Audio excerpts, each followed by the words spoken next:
Hello and welcome to today's game between the Wayne Hills Patriots and the Ramapo Raiders here at Patriots Stadium at Wayne Hills. Joining me today, I am Dan Scillieri. Joining me today is Scott Sanfilippo and Justin Rubino to help broadcast this tough rivalry. Scott, what's your feelings on today's game?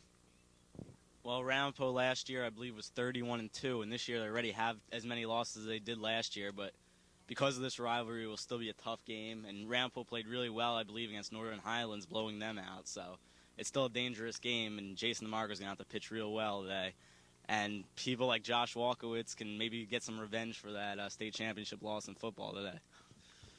Like I said, big rivalry, not in just football or baseball, but every sport played. Wayne Hills just loves playing a little bit better. So does Ramapo when these two teams just go at it. Now, as we said, DeMarco will be on the hill for the Patriots today, and Shooter Hunt will be pitching for the Raiders. Justin Rubino joining me to my right. What's your views on these pitching staffs? DeMarco, not known for the speed, but has very good off-speed stuff, knows how to change the speeds, work the corners, and Shooter is pretty much the same kind of pitcher. So we should be in for a good game today. Leading off today for the Raiders, we have number 5, Brian Shapter, playing shortstop here. And as the Wayne Hills team crowds around, I'll run through the lineup. Damo batting first at shortstop. Danielle batting second, also at second base. Brendan Monahan, the all-around top hitter for the Patriots, catching. Aiello left field. Joe Ligori batting third. Pospischel, center fielder. Ogden at first base. Fararella in right field. And DeMarco pitching. For the Raiders, after Brian Chaplet, we have Garrison Ward, Josh Walkowitz, Steve Gianti, Mark Fiegler, Brian Gilmore, Jim Piepsa, Corey Kuzik, and Jason Pullman. And right now, as Brian Shapert steps in, DeMarco looking for the sign. He deals. And it is ball high and outside. Well, again, DeMarco is known for his control. He's just a great control pitcher, which is very unusual in high school. And first pitch strikes are going to be very important. He threw a ball on the first pitch there, but comes back with a strike here. So the count moves to 1-1. Jason now kicking around on the mound, trying to get it right. Looks in, gets the sign, and deals. And good cut there by Shapter, but just blew it by him.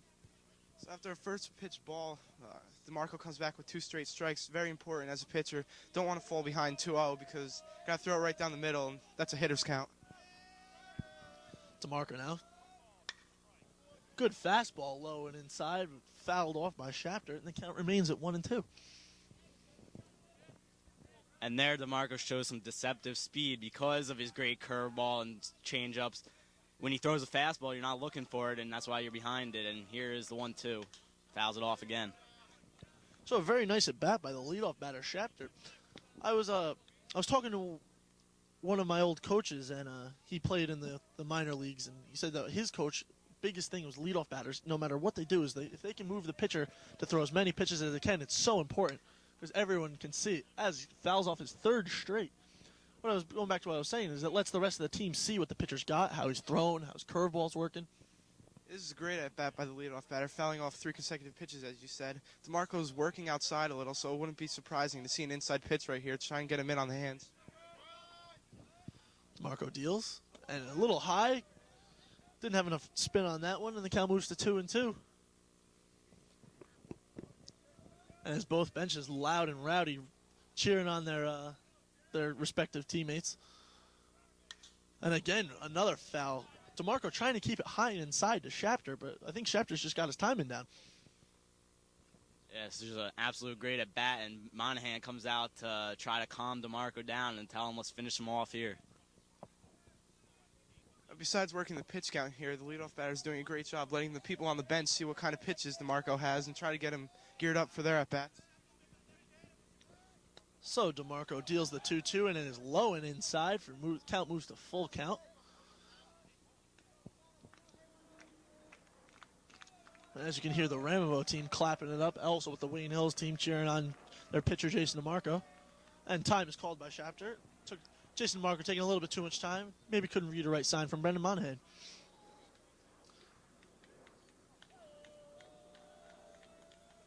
And again, the payoff pitch is fouled off. That is, I think, his 5th straight foul. Not straight, but he's fouled the ball off 5 times.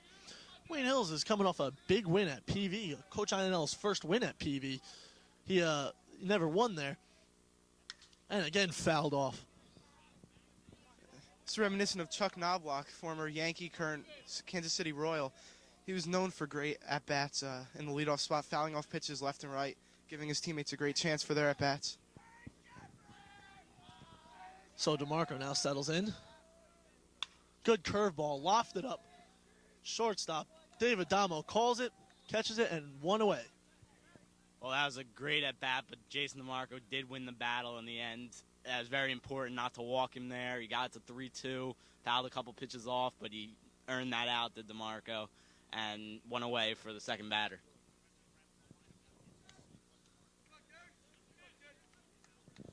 So now the second batter, Garrison Ward, center fielder, steps in. First pitch to the righty, and it is inside. Nice curveball, but just ball 1.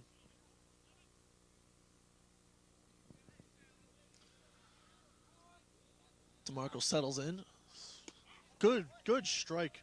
Very, right down the middle of the pipe. Almost caught Garrison Ward off his guard on that one. It seems like DeMarco's fastball isn't working the best for him, as here comes back with another one just off the outside, and it's 2-1. And we said the count moves to 2-1. DeMarco now trying to make something happen here. Hard ground ball to Adamo. Adamo scoops like nothing, fires over to first, got him to Paul Ogden. Very nice play. So there are 2 outs here in the first inning, no run score. Number 9 for the Raiders, Josh Walkowitz, comes in. So DeMarco looking to get a 1-2-3 inning, and Walkowitz, a 3-batter, trying to get something started. Again, he was the big football star for Ramapo, and he'd like to act some revenge on them. So as Walkowitz settles in, DeMarco gets the sign. He deals. First pitch strike, very nice. A little off speed, could have been a changeup there. DeMarco showing like his changeup and fastball seem to be working the best for him. And another hard fastball right there, just blew it right by Josh Walkowitz. So DeMarco starts off with a changeup, comes back with a fastball, working the speeds very well. Also working the outside corner of the plate, trying to get him set up maybe for an inside pitch. Try and throw it in the dirt here, get him swinging, and then come back inside. Just like you said, in on the hands here, Walkowitz just got a piece of it, fouled it off straight up in the air. The count remains 0-2 with 2 outs.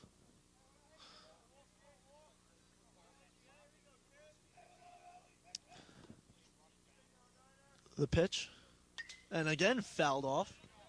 And if you'll notice Josh Walkowitz's hands, he's really choking up on the bat now, down 0-2, just trying to put the ball in play. I would think maybe a waste pitch will be coming from Jason DeMarco with the head 0-2. Walkowitz now.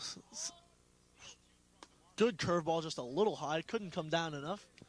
DeMarco's really he's going to have to start working on that curveball if he needs it to compensate with the fastball here. The count is now 1-2. He deals. Good fastball, line drive in the air. Scott Pops is under it. Scott Pops, center fielder, another solid hitter for the Patriots, but also a very good outfielder. Has to fill the huge shoes of Rick Pignitello, who was Mr. Center Field. I mean, anything he ran down. And also had great speed around the bases. So at the end of a half, the score is 0-0 with the Patriots coming up to bat.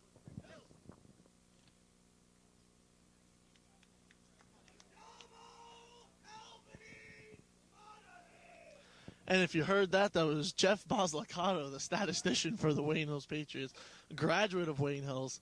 Been doing it for all 4 years in his term here, coming back for big games like today. So leading off for the Wayne Hills Patriots, David Damo, Dan Albanese, and then Brendan Monahan. David Damo in last game on Tuesday against PV went 3 for 3, 2 doubles, and a monstrous home run that he hit off the school. If anyone has ever been to PV, they know that school is maybe a good 400 plus, and easily Adamo just center field bombed it. It was definitely something to see a high school student do. Also, Matt Brophy pitched a beautiful game, like I said before, excuse me, like I said before, Coach Iannello had never won at PV in his previous years here. And Matt Brophy, I talked to him before the game that day, and he goes, well, it's funny because I never lose. And he proved it himself and got the win in there. And Adamo also, after his hitting, came in for the close and just sealed the deal, as I talked to him before. So on the hill for the Raiders, we have Shooter Hunt, a solid pitcher here.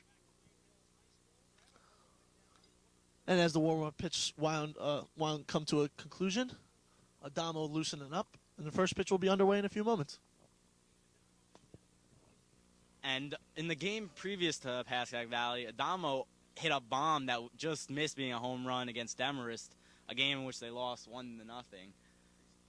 And the bases were loaded, but a tough break for Wayne Hills as they almost won the game on that swing by Adamo, and he is such a dangerous player. Not the normal leadoff man because of the power he has. Yes, that's a very good point. Adamo's usually the third batter, but today he's going to lead off and switching the whole order up. I guess Coach Danielle just wants to get some players on base to line up for the two big hitters, Brendan Monahan and Steve Aiel. Steve Aiel is leading the Wayne Hills Patriots team in RBIs. And Adamo now looks down the line to Coach Iannello, getting a sign, probably to swing away, as Hunt gets the sign from the catcher and deals. And Adamo takes the first pitch for strike one.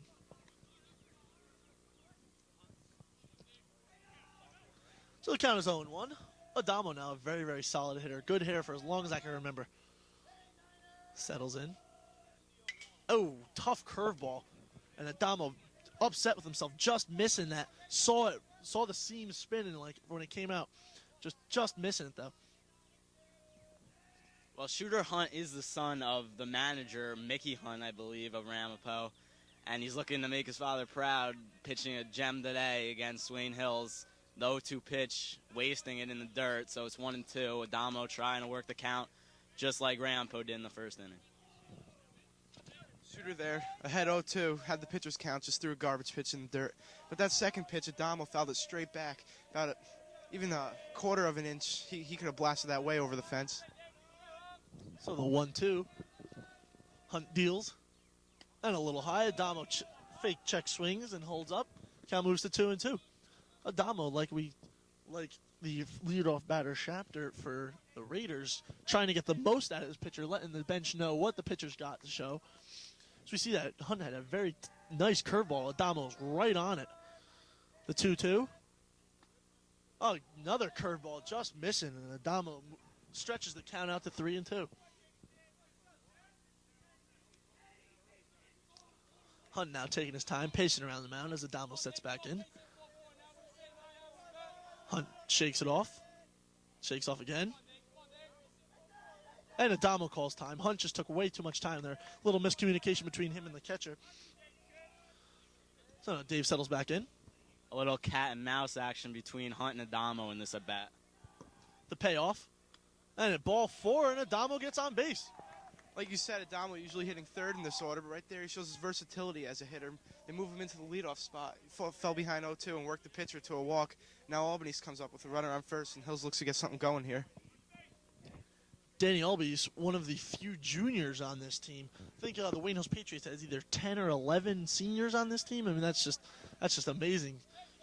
Definitely hoping to lead a county back. Okay. And a quick pick-off move, but Adamo slides back in head first. So Albany's now trying to make something happen here as Adamo takes a good lead off first. Hunt looking at him. The pitch. And a fake bunt and a quick throw down, but Adamo gets back safely.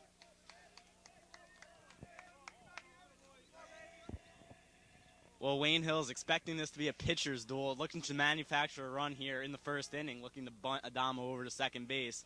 You don't often do that early in a game, but again, expecting DeMarco to shut down Ramapo. They just want to get this first run. And the pitch is in there for a strike, so it'll be 1-1 on Dan Albanese. So it's now 1-1, as Scott Sanfilippo just said. After the game, I think Mike Rudner or my colleague Justin Rubino will be trying to get an interview with the winning coach And also GHT, who's in the booth next to us, will be giving the GHT Player of the Game award. And Hunt looks in as Albanese is settled, and Hunt steps off, taking his time.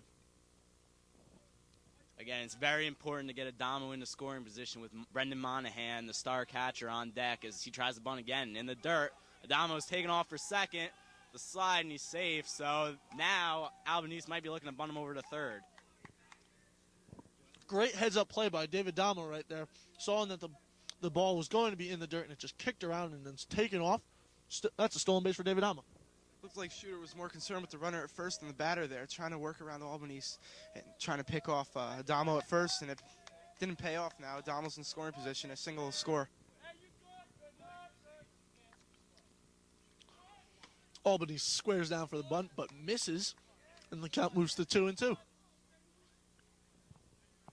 Well, it was really important to get that bunt down because now with 2 strikes, if he does try to bunt again and fouls it off, it will be a strikeout. So let's see if he gets the bunt call on a 2-2 pitch.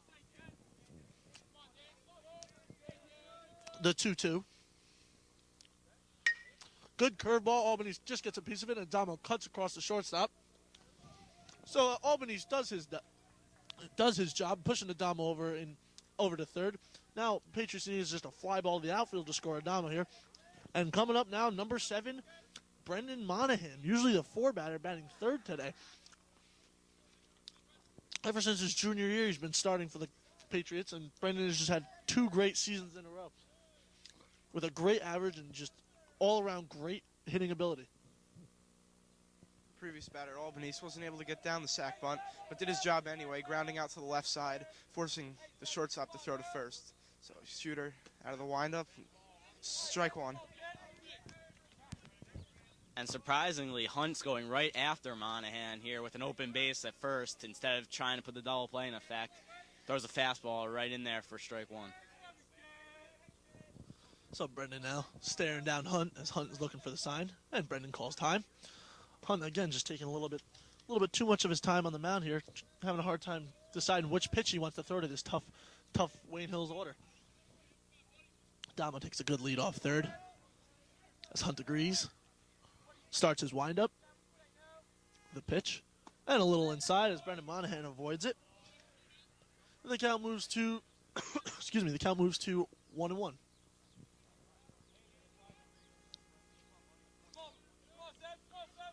Brendan Monahan now looking for somewhere to put the ball. And again high, and the count moves to 2-1. Maybe Shooter doesn't like the way Monahan's standing at the plate, but he's trying to brush him back. 2 consecutive inside pitches. Maybe setting up an outside pitch here. And Monahan is an RBI machine, so he's just licking at his lips with the man on third and only 1 out. Takes that one up high, and it's 3-1.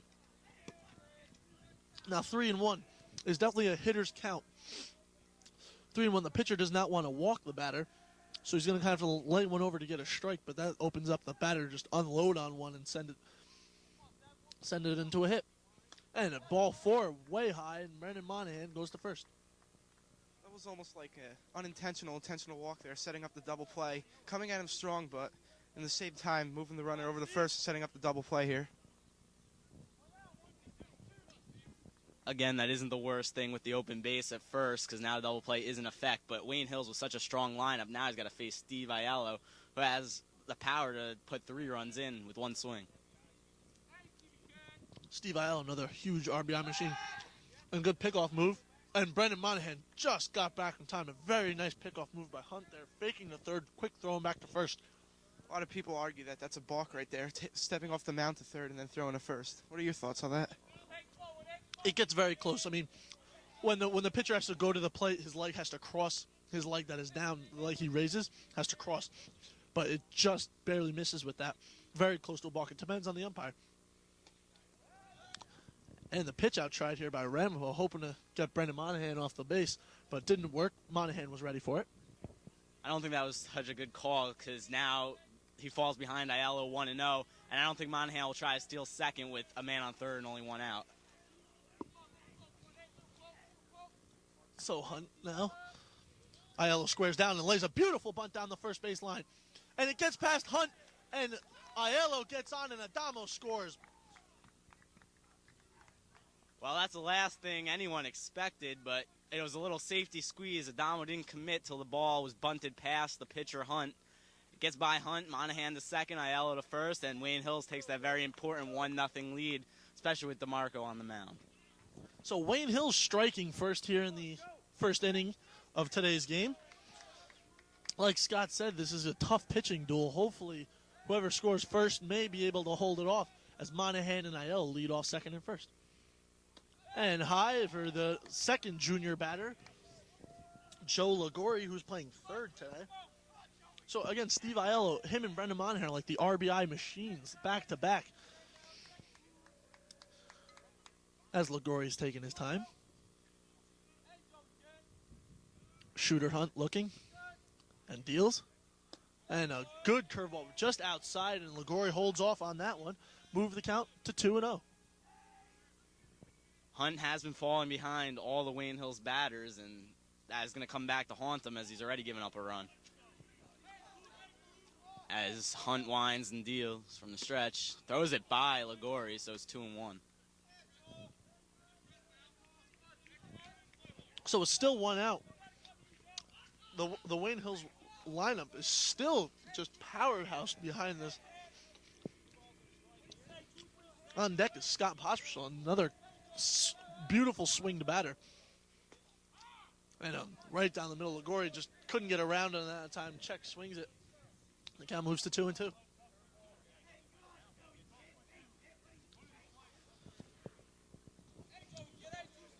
So Joe now just looking for a hit here. Going to have to fight off anything that's close. Doesn't want to risk a strikeout here. The pitch. And it is in the dirt. And the count moves to 3-2. Well, this is a huge pitch for Hunt. He's just got to get someone out, and he cannot afford to lose Ligori as he came back to get the count even to 2-2, and now throws a ball to make it 3-2. Shooter's in a lose-lose situation here. If he throws a ball, it's bases loaded. If he throws it down the middle, Joe's going to get some RBIs. And is fouled off and stuck in the backstop. So the catcher will get another ball from the umpire, and we'll resume play. And the count is still full. So the count is full. Ligori trying to get an RBI here, trying to get a little base hit. The pitch. And right down the middle, Ligori is frozen at bat. And now there are 2 outs. What a big pitch for Hunt. Now he can get his composure back, settle down. As Pospisil steps in with 2 on, Monahan will be pinch run for by Anthony San Giorgio. Now the courtesy runner, Anthony San Giorgio, a very fast player for the Wayne Hills Patriots, is a part of the speed-up rule. When there's 2 outs and the catcher's on base, a courtesy runner will go out so the catcher has time to put on his shin guards and stuff. So up at bat now, Scott Pospisil, usually the leadoff now, batting 6th today. Great curveball by Hunt there, freezing Scott Pops, and the count is 0-1. Scott Pops trying to get an RBI here, boost up his team's lead to 2-0. And a high fastball, Pops gets it, and it just squeezes through between the shortstop and third baseman. Coming hard is Anthony San Giorgio, play at the plate, and the catcher cannot hold on to it, and San Giorgio scores as Pops moves to second, and Aiello comes all the way around to third. So Scott Pops with a great at-bat there, just bearing down and sending one in through the infielders, scoring 1 RBI, and 2 more players are now in scoring position. Well, that's just some clutch hitting by Pospisil as Ligori couldn't come through. Pospisil picks him up, drives one through the hole between third and short, and also heads up base running and gets to second base on the throw home. So now there's 2 men in scoring position once again for Paul Ogden. Batting now, Paul Ogden, big opposite field hitter, playing first base today for the Patriots. The pitch, and a little high, and the count moves to 0-1.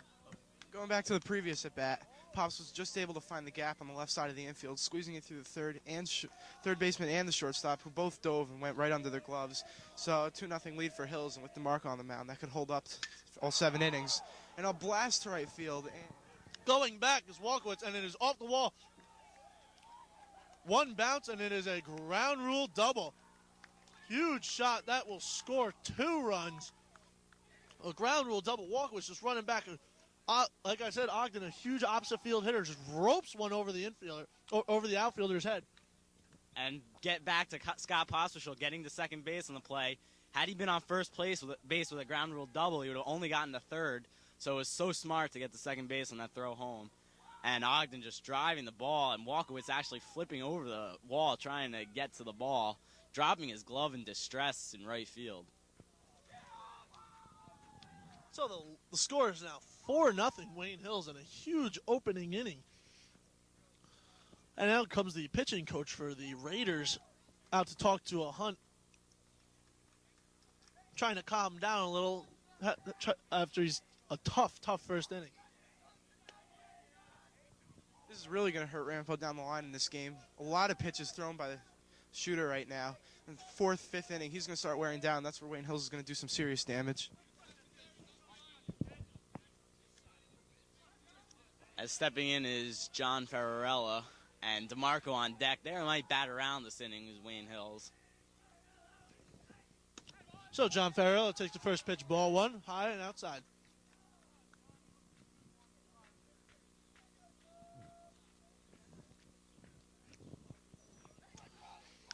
So with Ogden on second base, taking a big lead as the second baseman trying to keep him close.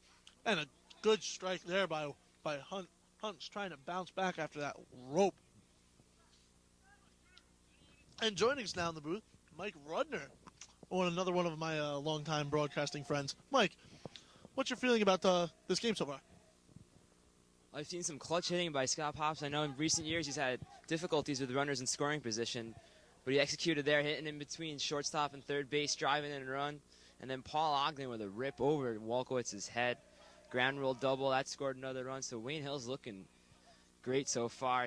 And Steve Allen had that nice bunt, right? He scored the run for the Damo at third.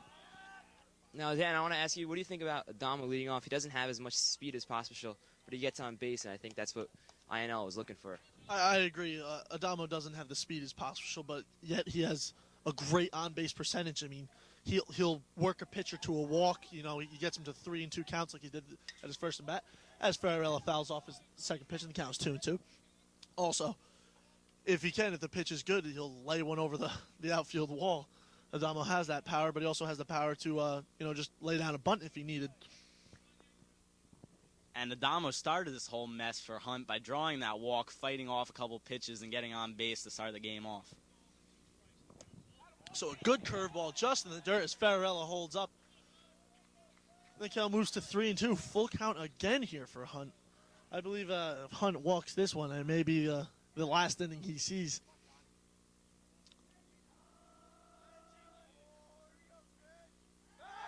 And the pickoff move, and Ogden, just makes it back in time. Great pickoff move there by Hunt and the shortstop. Just getting the hand in onto the base just in time. Had Hunt thrown that ball to the inside of the bag, Ogden would have been out. He threw it to the outside, and the shortstop had to reach back to make the tag, and it allowed Ogden to get back in. So Hunt now deals the payoff pitch, and a good strike. Very nice curveball.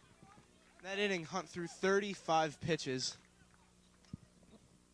Hunt froze Ferrarella right there, got his knees bending, and then once that happens, you become almost, you can't hit the ball from your knees like that. So great pitch right there by Hunt. But Wayne Hills does get 4 runs in the bottom of the first, so the 4-0 lead for Jason DeMarco with a .88 ERA. That could be more than enough for the ace pitcher for Wayne Hills.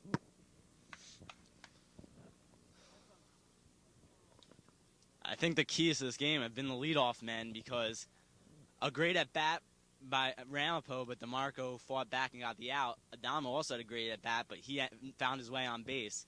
Had Hunt gotten Adamo out, it probably would have been a different inning, because he would have had 1 out instead of 1 on. Then Adamo worked his way on second with a wild pitch, and then got moved over to third by Albanese. So manufacturing that first run was Wayne Hills. Leading off for the Raiders, Steve Gianti, the DH, will be batting in place of the pitcher, Shooter Hunt. Then Mark Flager, second baseman, and then Brad Gilmore, the left fielder.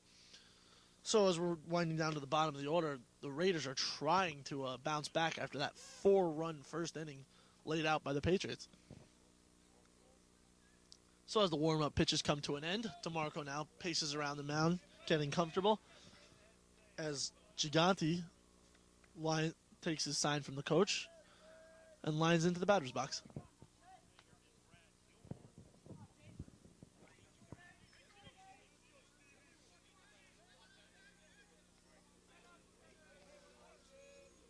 DeMarco's first pitch is ripped up the middle, and there's a base hit for the Ramapo Green Raiders. Pops picks it up, throws it into Albanese. And is that the first hit for Ramapo? I believe it is. So there goes the no-hitter for DeMarco. But key for DeMarco right now, the 4-0 lead. You don't want to walk batters, so just throwing it over the plate right there.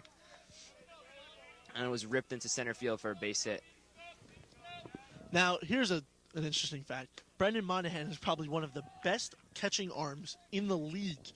So Gigante, you may have to think twice before he tries to steal on Brendan. I mean, Brendan has worked on it constantly, hour after hour. Great speed. And the pickoff move. But no good as Gigante slides back. Well, with a 4-0 lead, I don't think DeMarco should pay that much attention to the runner and more to the batter as he throws a strike there. So the count 0-2. DeMarco, bounced right back after that last hit.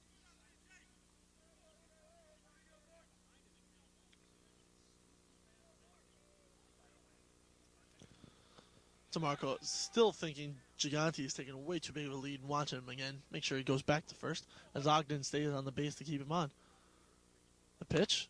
And another hard fastball striking out Mark Flieger. And that's his first K of the day. Now, Jason DeMarco, known more for his control and velocity, showing the speed right there, blew him by with 3 straight fastballs. The thing with DeMarco is when he throws the changeup in the curve, makes the fastball look a lot harder, even though he doesn't get it up to high speeds. Kind of like his idol, Greg Maddux. I know DeMarco has liked him for years. He pitches very similar to him.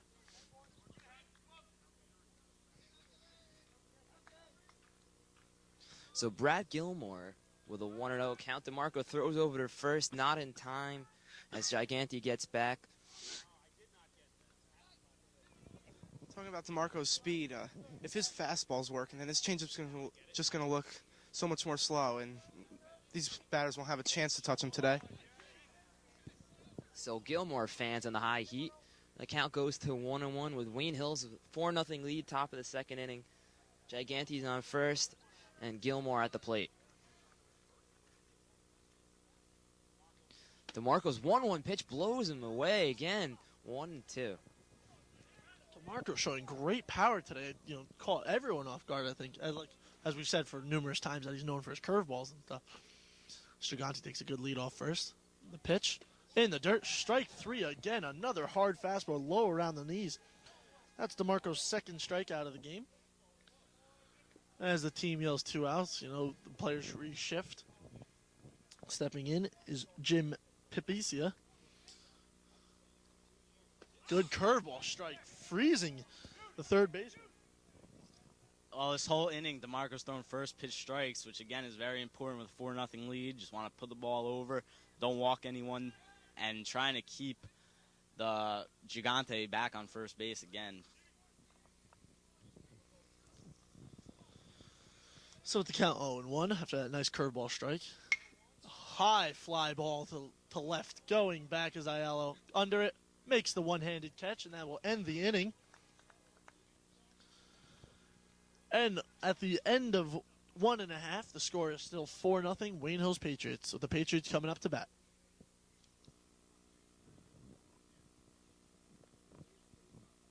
The thing with DeMarco is when he gets ahead of the batters like that, really works in his favor because with his impeccable control, they got to swing at almost every pitch. So when he gets ahead 1-2, 0-2, and even 2-2, even to the batter, they got to swing at the ball, and that's what really helped him on those 2 strikeouts that inning. With any pitcher, if you can constantly get 0-1 counts, you're going to be in a pitcher's count all day. You could just work the batter as much as you want, throw garbage pitches, and just get him thinking too much, and then just blow fastballs by him all day.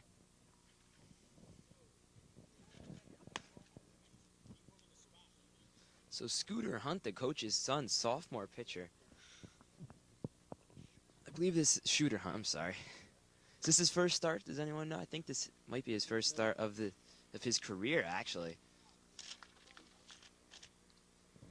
Now, Wayne Hills, that's usually had a tough pitching staff, continues that with DeMarco, Brophy, Ogden, Connolly, and Aiello. Hard throwers. Quality off speed stuff, just back and forth.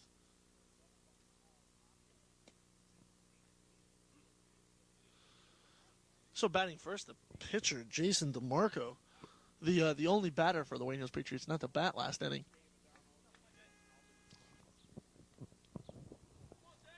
DeMarco looking to help himself here by getting on base with a Damo on deck. Again, Damo like a 3-hitter batting on deck. And then you got Albanese and Monahan. So DeMarco trying to get on base to start this inning off. Now, the Wayne Hills Patriots, like the New York Yankees, has like a solid lineup of batters as DeMarco takes the first ball. I mean, there isn't a single gap, which eventually just wears down pitchers. As our Justin Rubino said, 35 pitchers were thrown by Hunt in the first inning alone. The pitch. And a high fastball got DeMarco to swing. Strike one.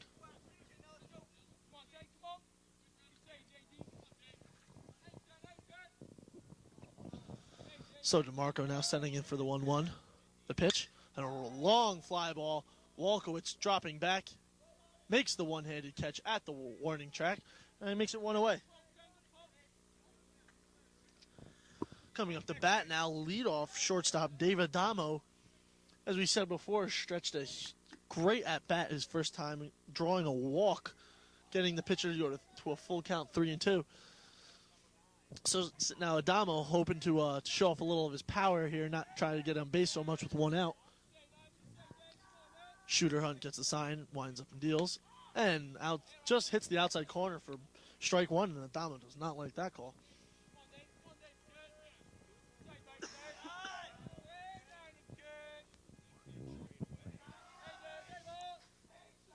Hunt's 0-1 pitch, curveball inside.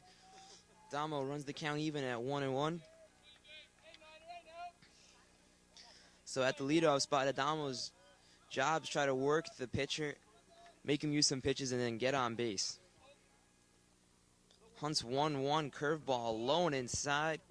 So the count goes to 2-1 to Adamo.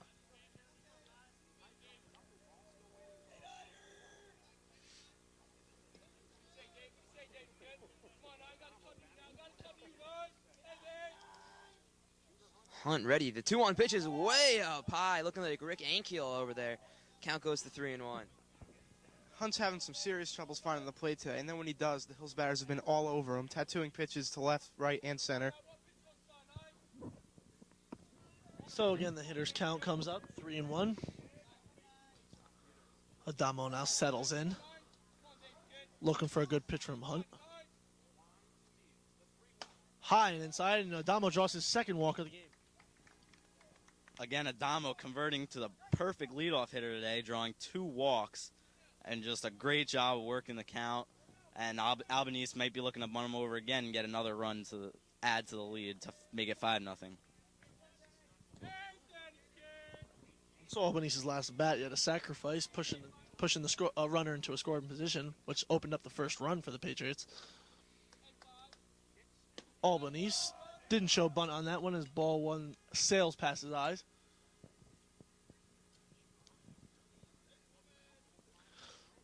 So Shooter Hunt having a hard time here, trying to get in his groove here, throwing so many pitches, more balls than strikes.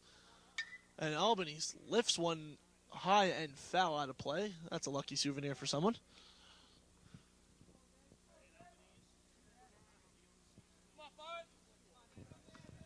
Well, I don't think that ball will be like a Barry Bonds 70th home run ball, but it still will be a souvenir. And time is called by Albanese. Albanese is 2 for 9 on the year. 2 for 9 on the year with 2 RBIs. Very good for the young second baseman. Albanese now settles in for the 1-1 pitch. High fastball again. Albany's swinging around the eyes. That's the third time I think this at bat he's thrown one that high. Albany's just thought he could hit it and bet on it, and the count moves to 1-2.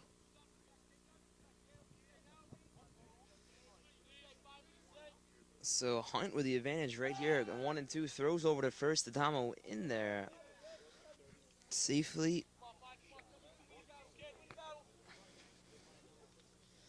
So Albany's getting a chance in the number 2 spot. Usually Logori bats second behind Scotty Pops.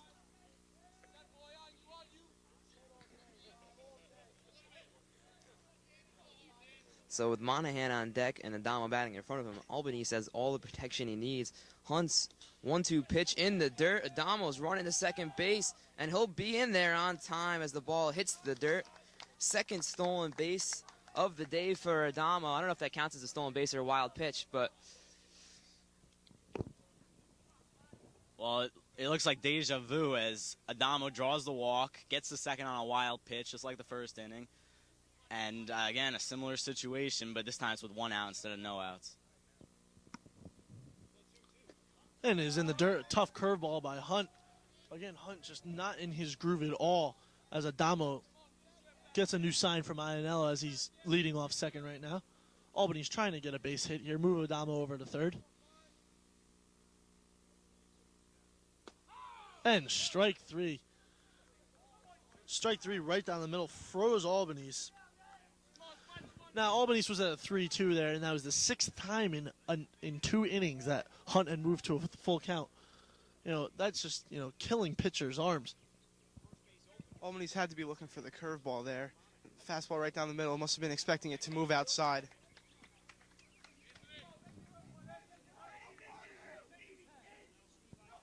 So that was a quick intentional walk. A quick intentional walk there to Brendan Monahan. His second walk, but also Steve Aiello is nothing to blink your eyes at. Steve, if you lay one pitch down, he can turn on it and send one that won't land for a couple hours. So the courtesy rule is now in effect with 2 outs as San Giorgio comes in a run for Monahan. First pitch, Aiello swinging high, fly ball.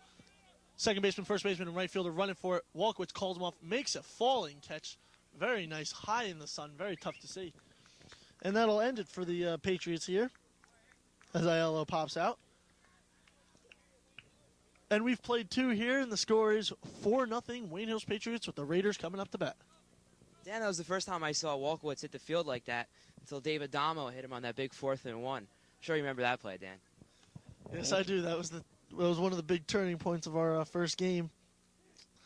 It was 4th and 1, and Ramapo tried to get the big first down, but Damo throwing his entire body in the hole, stopping Walkowitz.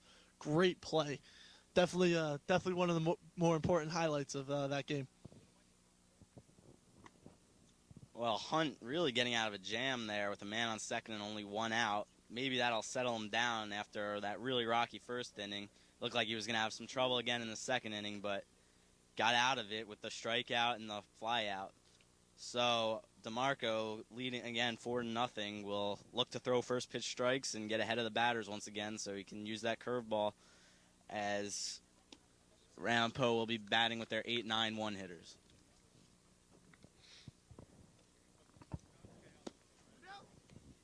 And the warm-up pitches come to an end. Batting 1-2-3 for the Raiders, Corey Kuznick, Jason Pullman, and then leadoff Brian Shapter. DeMarco pitching a gem today, having his offense here, give him a nice 4-run cushion.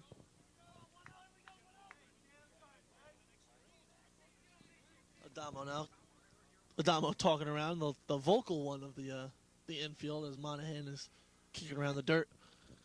DeMarco taking his time, fixing his sleeves.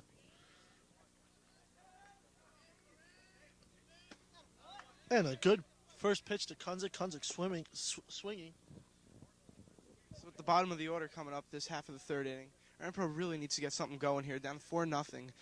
Their pitcher already throwing well over 50 pitches in the game. There's a second pitch strike by DeMarco. Really working the fastball today, setting up the off-speed.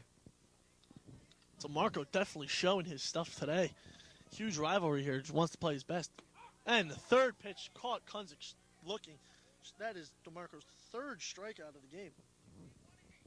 There's just a great job by DeMarco. He throws 3 pitches all over for strikes and a quick 1, 2, 3 strikeout. And now the 9th batter will like to get him out, so there'll be none on for the top of the order as Pullman steps in, the catcher. And the first pitch is on the outside corner, so DeMarco, 4 pitches, 4 strikes today in this inning. DeMarco definitely throwing the heat, using the curves. Just great pitching today. And fouled off. Another nice hard pitch right down the middle. I tell you, if you look at DeMarco's numbers, you look at some of the guys that get drafted in the draft, a lot of these high school pitchers come out. If DeMarco can get his fastball up to the 90s, he'd definitely be drafted this year. But unfortunately, he can only get it up into the low 80s. He just works the plate just beautifully, working the outside, inside, and he really knows how to work the batters. Smart pitcher.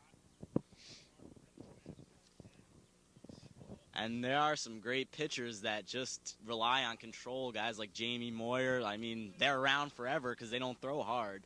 They just have great control and use the inside, outside part of the plate, change speeds, and that's the type of pitcher DeMarco is. As the 0-2 is hit in the air, it's going to be Aiello, the left fielder, who drops the ball. And just when it looked like Wayne Hills was going great, this might be the break Ramapo needed. So a tough play as David Damo, Scott Pops, and Steve Aiello were running for that one. Steve Aiello called everyone off, opened up the one hand, and it just bounced out of his glove. That'll go down as an error as the leadoff man, Brian Chapter, who flied out to a Damo last at bat, will step in.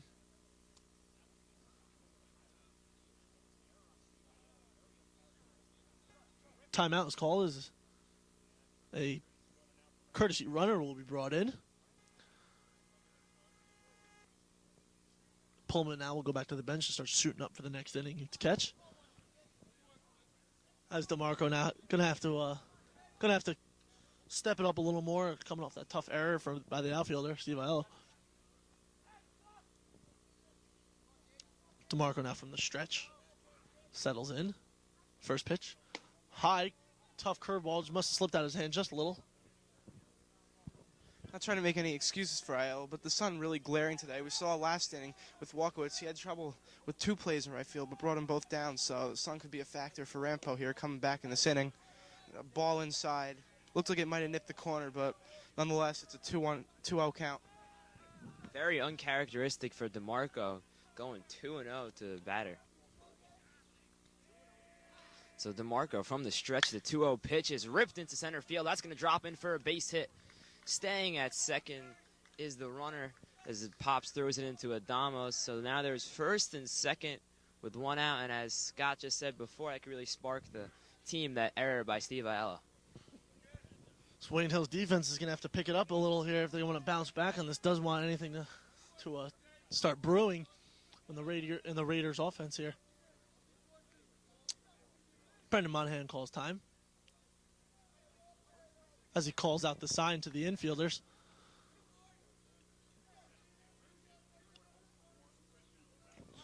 Ward is now 0 for 1 as he grounded to the shortstop. The pitch, long fly ball. Ferrarella going back, looking up. It is one hopped it over the wall for a ground rule. Oh no, home run, I believe. That one is gone. An opposite field home run by Ward. A bomb. Very nice. John Ferrarella. Wait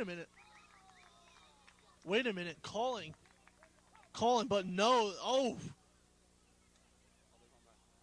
Called it a home run, and the Wayne Hills team is not happy as Aiello comes out to talk to the official.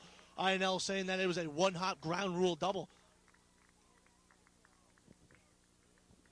As that ball went over the fence, you saw the outfielder immediately raised his hand to the air, signaling for a ground rule double. Everyone on the Wayne Hills team seems to think it was that, but it's the ump's opinion, and right now it stands as a 3-run home run. 4-3 is the score in the 3rd inning.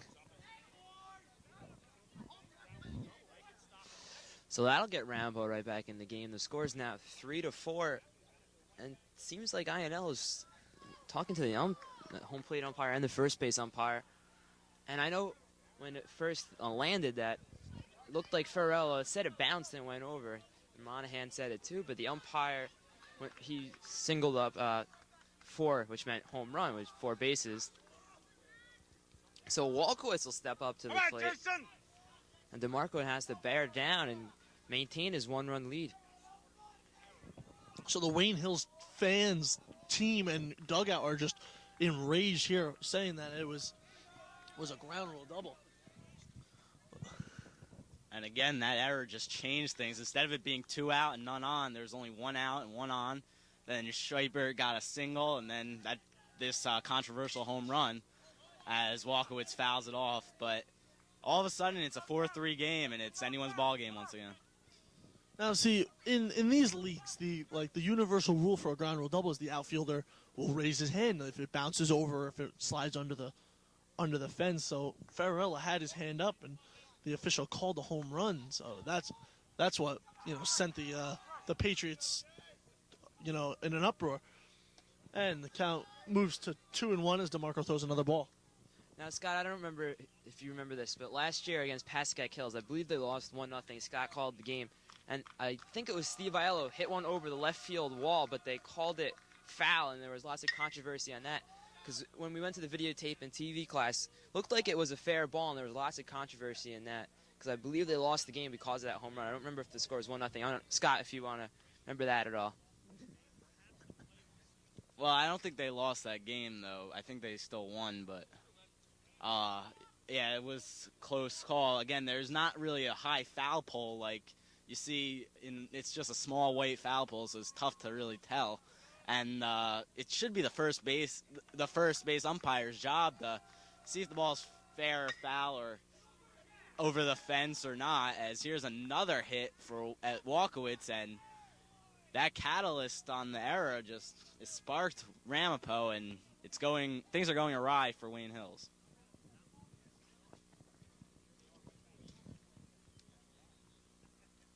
So I think the error is really getting to DeMarco right now. He hasn't really got ahead of the batter since that error. That's really hurt him.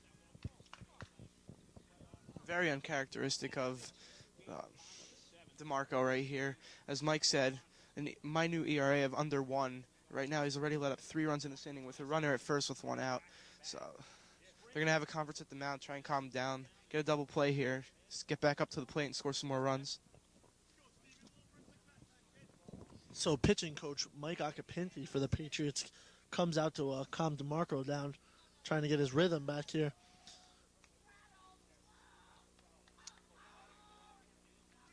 As DeMarco now settles in to face Steve Gigante. The pitch, good curveball for a strike 1.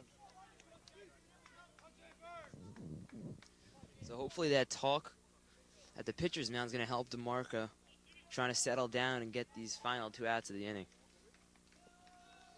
DeMarco throws over to first. Walkowitz in there safely. Looks like he's hurt. He's laying down on the ground. He pops up. He seems all right.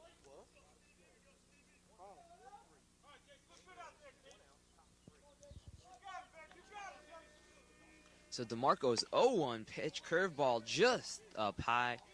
The count goes to 1-1 for Gigante. Back to that pickoff move. It looked like Ogden was trying to fool Walkowitz at first, waiting for him to get up and tag him. Walkowitz wasn't buying it. And DeMarco blows the heater by him. Gigante. And the count goes to 1-2 with 1 out. The score is 4-3. Wayne Hills over Ramapo, top of the 3rd inning. DeMarco is ready from the stretch. The 1-2 pitch up high. Monahan fakes the throw over to first. The count goes to 2-2.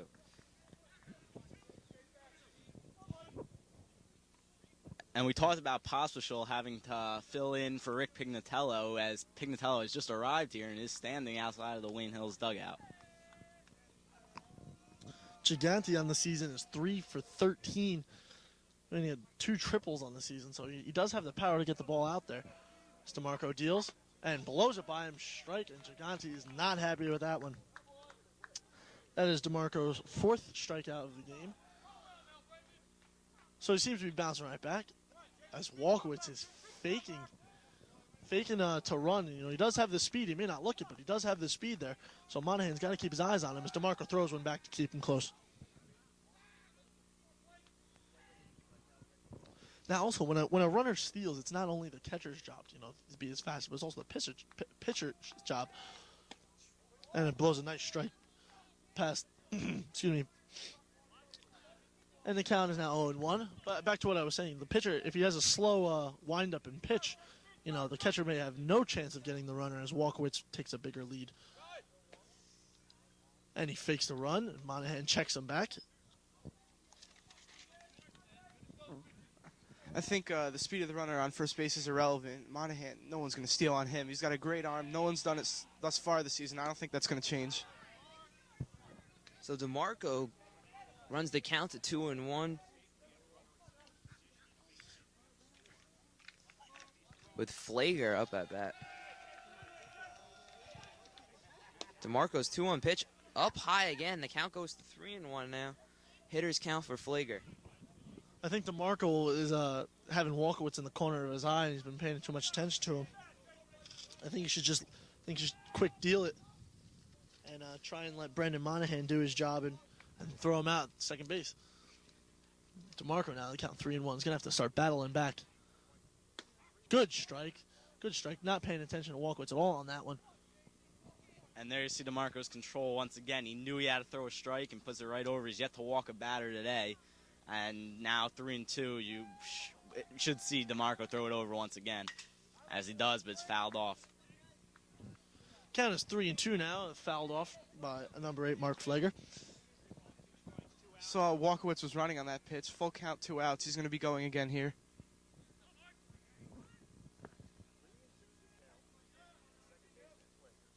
And the pitch is blown by Flager for a strikeout. That's 5 for Jason DeMarco, and that's Flager's second strikeout of the game. Flager throws his helmet in disgust as Wayne Hills manages to get out of the inning, maintaining the lead, but the lead was cut 4-3 now.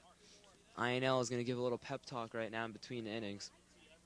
And stepping up for Wayne Hills, I believe, is Joe Ligori with Pops on deck. So here's Shooter warming up, trying to gain some control here. Ramapo got a little momentum in that past half inning. It's really Shooter's job right here. Just keep Hills at 4 runs and not let him get any more and try to put a rally together again in the next half of the inning. Now, Dan, I don't know if you've noticed this, but a lot of these players on both teams are also on the football teams. And the only one that I think has the same number from football is Scott Pops. I don't know if you noticed that, but Walkowitz, his football number was 7. Now he's 9. Damo was 29, and he's 9.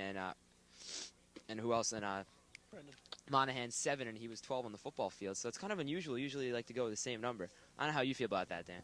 Well, I also, when I used to play, I didn't keep the same number. This year I had 58, and in my summer baseball league, I have number 25. But, it's just whatever the player's comfortable with. Damo used to be number 4 in baseball until he came to high school, and then became number 9. But we kept number 4 but in basketball. So, he likes a whole bunch of numbers. He just uses the one he's more comfortable with in each sport. And sometimes players use the numbers of major league players or football players, and that might have a reason as well.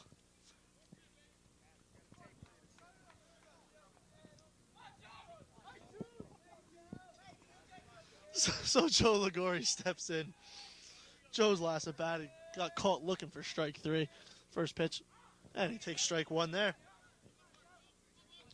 As we hear the fans in the crowd starting to heckle the umpire on that, saying that they have a film for him on that last, what was called a home run.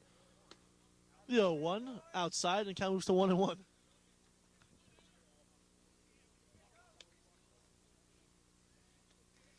So 1-1 count. Hunt now ready from the mound. The 1-1 pitch is up high, almost hit him in the head right there. Ligori had to jump out of the way. The count goes to 2-1.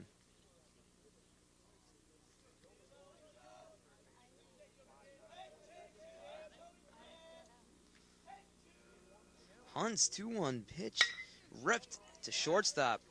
Nice play by the shortstop over to first in time for the out as Scotty Pops steps up to the plate for Wayne Hills. Pops got a single his last time up, drove in a run, and got the second on the throw to home plate. Heads up base running, as Dan just said, by Scott Pops getting over to second base. Pop sporting a new haircut he got yesterday.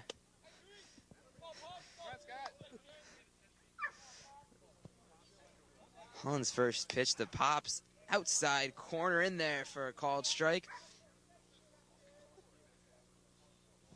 I was talking to Pops before the game today. Very excited about his new haircut. As he looks in for the 0-1. And he fouls it off right on that one and sends it straight back. Looking at to battle back. Gonna have to choke up a little, protect the plate. Anything close doesn't want to be called strike 3.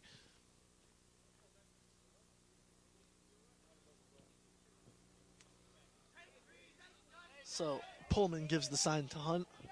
Hunt winds and deals. In the dirt, ball. Pops looked in it all the way and knew it was a ball.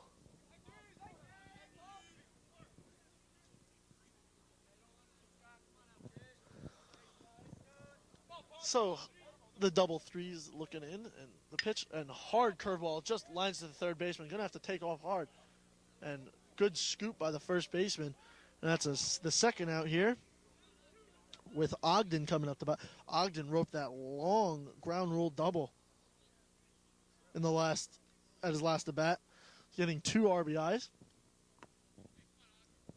So it seems as though Hunt has really settled down after getting that strikeout on the 3-2 pitch to Albanese, as Hunt, after giving up 4 runs in the first inning, had a Damo on second base with 1 out in the second inning. Has been almost perfect since then, except for an intentional walk to Monahan.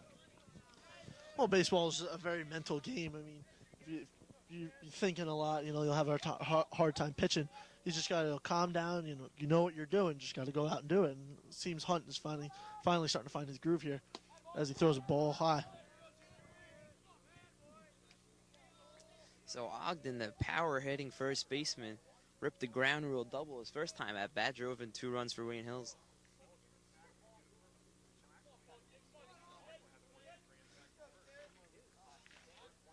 And umpire calls time right there. If the count runs 3-0 here, you think they're going to give him the green light? Don't see why not, with no one on base. And Ogden showed his power his last time up, almost hit a home run. And you'll see the count goes 2-3-0, like Justin just said. I think he will have the green light here as he looks in to Coach Ianella. So Hunt's 3-0 pitch. Outside, they're going to call it a strike. Outside corner for a strike. Looked like Ogden was taking all the way right there. I'm sure he had the green light, but he wanted to take for himself, try to get on base. So the hitter's count comes in. Hunt looking still not to walk him. Winds. And that one is in the dirt this time, and Ogden knows it. Quick lead off, and he trots down to first base for a walk.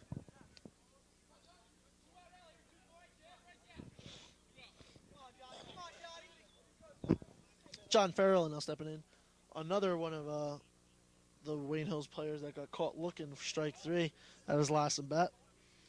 Right fielder, that controversial home run, as the umpire called it. Farrell now. And the pitch is outside for the first ball. Count moves to 1-0 as Ogden takes a decent lead off first. So John Farrell now looking in. The 1-0. High. And the Pullman fakes back to Ogden, but no chance with Ogden quickly back to the base.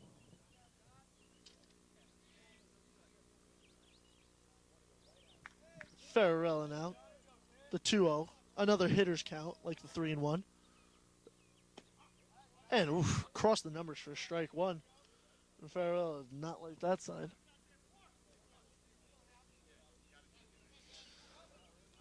So Ogden now stretching his lead a little bit more, but got to stay close, knowing that Hunt's probably has an eye on him.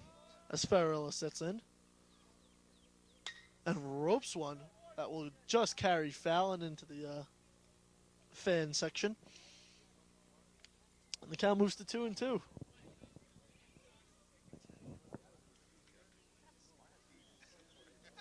So Hunt's pitch count's got to be up there right now. I don't know how long his dad wants to keep him out there. His dad, of course, the manager of the Ramapo Green Raiders.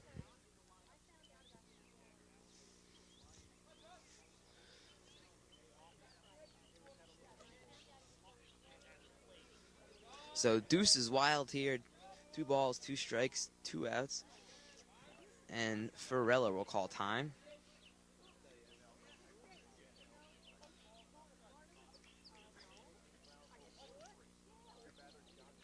So DeMarco, the pitcher, waiting on deck. The 2-2 pitch blows him by. That's Ferrella's second strikeout of the game. How many strikeouts does Hunt have, Dan? That's his 4th strikeout of the game. So no runs there. Only 1 walk, and the score is 4-3 after 3 innings of ball. Hunt just looks like a different pitcher now since that Albanese at bat.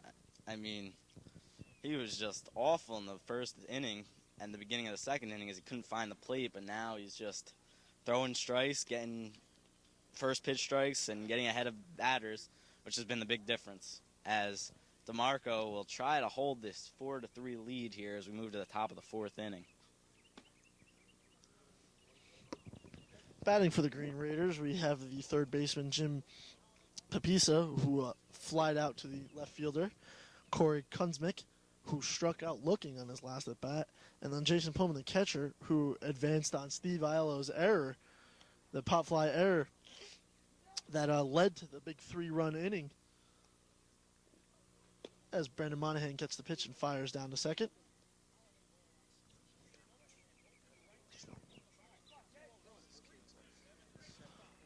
Oh, I'm sorry.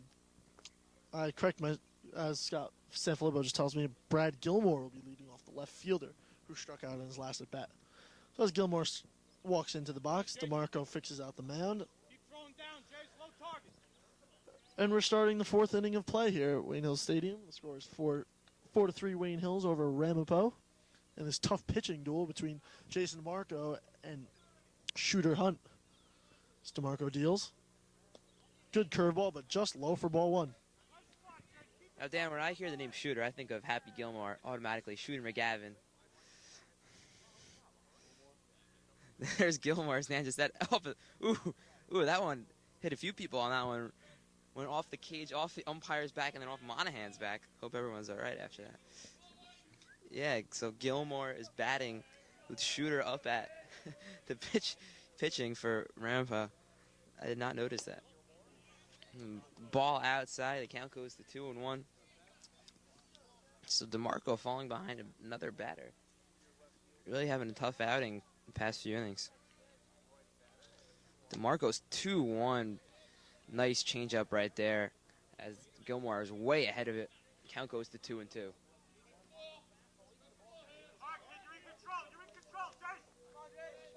See his dad screaming in the background that he's in control. The 2-2 up high. The ball goes to Albanese. Albanese bats it down.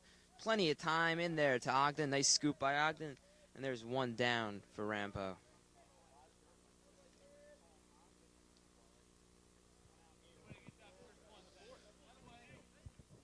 So DeMarco looks a little more under control. Start the 4th. Had a tough 3rd inning. Got out of it with 3 runs. Starts out with a ground ball out to second base in Albanese.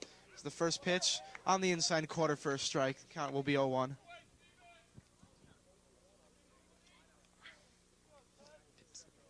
So Pipsa up at bat. Ripped to shortstop. Damo scoops it up. Fires it over to first. Perfect throw in there for the second out. So DeMarco getting 2 quick outs right now, keeping the ball on the ground, and Kuzmic steps up for the Green Raiders. Struck out in his last at bat, and it looks like they're going to bring in a pitch hitter. Let's see who they bring in off the bench.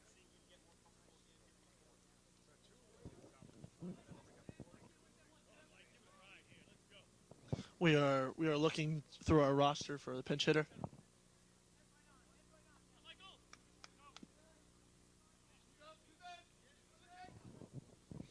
DeMarco pitches. And low for ball 1. The name is eluding us here.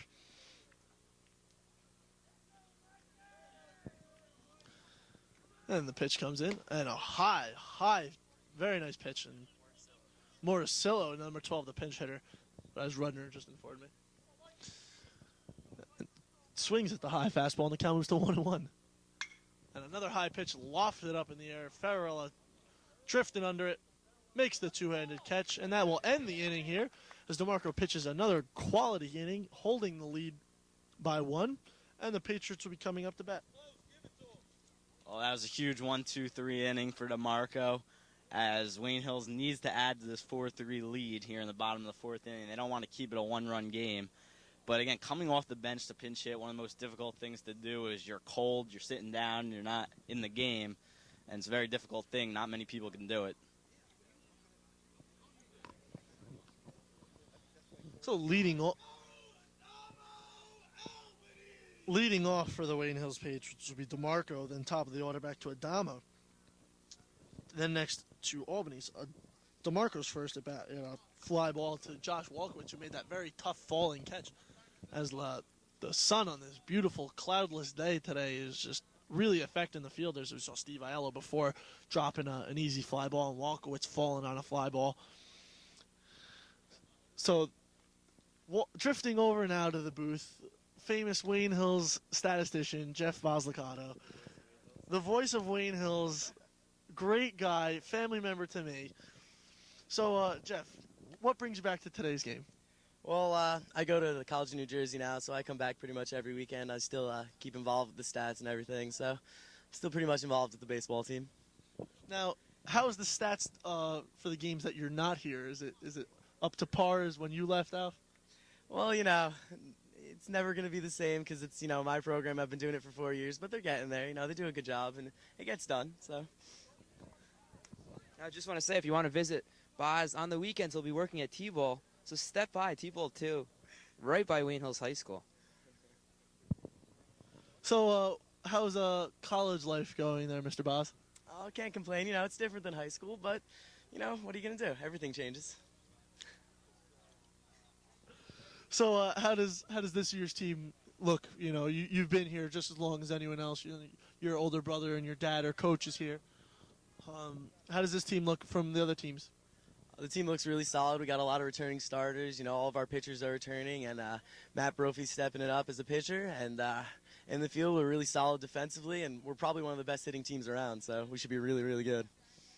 And what was your call on that controversial home run on that? Well, I'm gonna say I saw it bounce before the fence, but it's part of baseball. I'm just make bad calls. It's just what happens. Well, thank you for joining us. We go back now to the game as DeMarco sends one high into the outfield.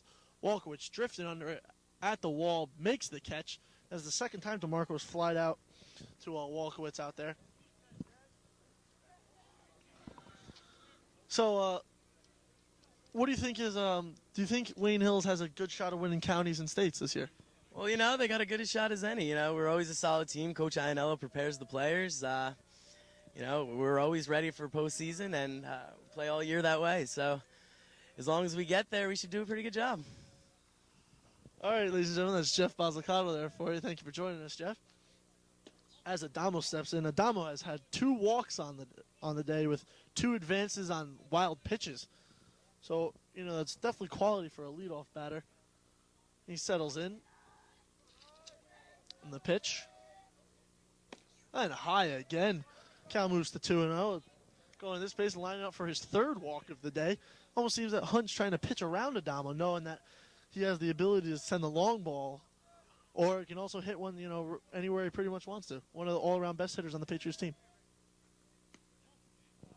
As it's now 3-0. Well, that is the one drawback of batting him leadoff, because he doesn't really get protected as if he were batting in the 3-hole in front of a guy like Monahan, where you almost have to pitch to Adamo. But still, batting leadoff, you want to get on base, and Adamo might draw his 4th walk of the game here. As the 3-0 pitch is up high, so a 4-pitch walk for Adamo, and once again doing a great job getting on base. That may be just the thing as Wayne Hills Patriots team to start off another huge inning.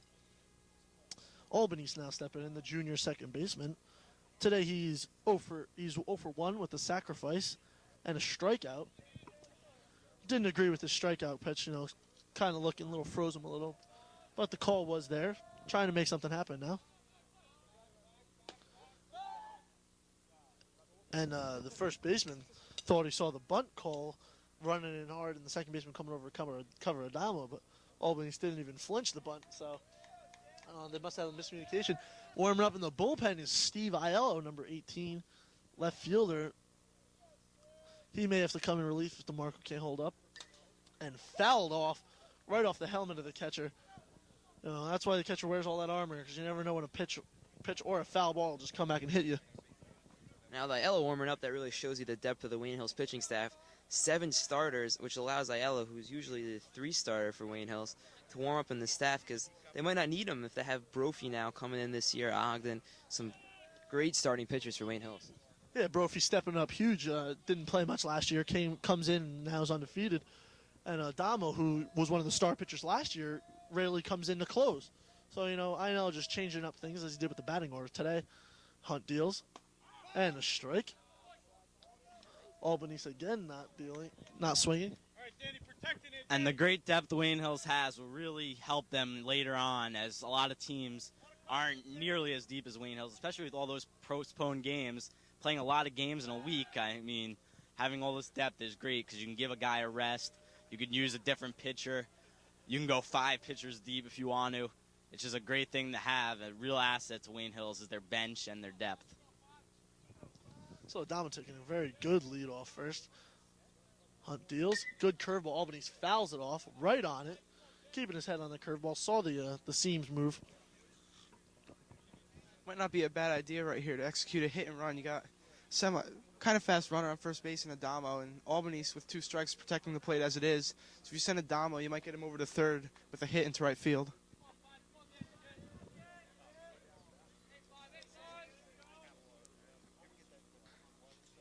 The Hunt's 1-2 pitch swung on and missed by Albanese. That's his 2nd strikeout of the game. So Brendan Monahan steps up to the plate. The hard-hitting catcher for Wayne Hills, one of the best players in the state. Monahan going to be playing at St. John's next year, Big East powerhouse. Didn't think he's going to get any playing time for those St. John's Rent Storm. Well, maybe not his freshman year. I mean, he'll definitely – freshman year's a tough year. He's got to work his way back into the program. It's hard coming from the top people in senior high school to the lowest on the totem pole again. But, he's a very quality hitter. He's a great catcher, very good at blocking, great arm. So you definitely, you can get some pinch hitting time, or, if teams start pulling away, you can definitely get some playing time.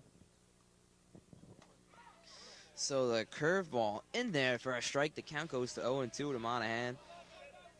Monahan doesn't seem to be phased up at bat.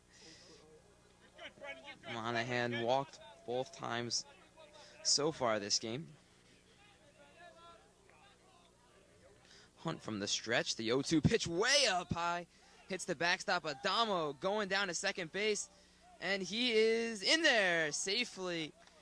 Adamo slid around the tag and then reached back for the bag.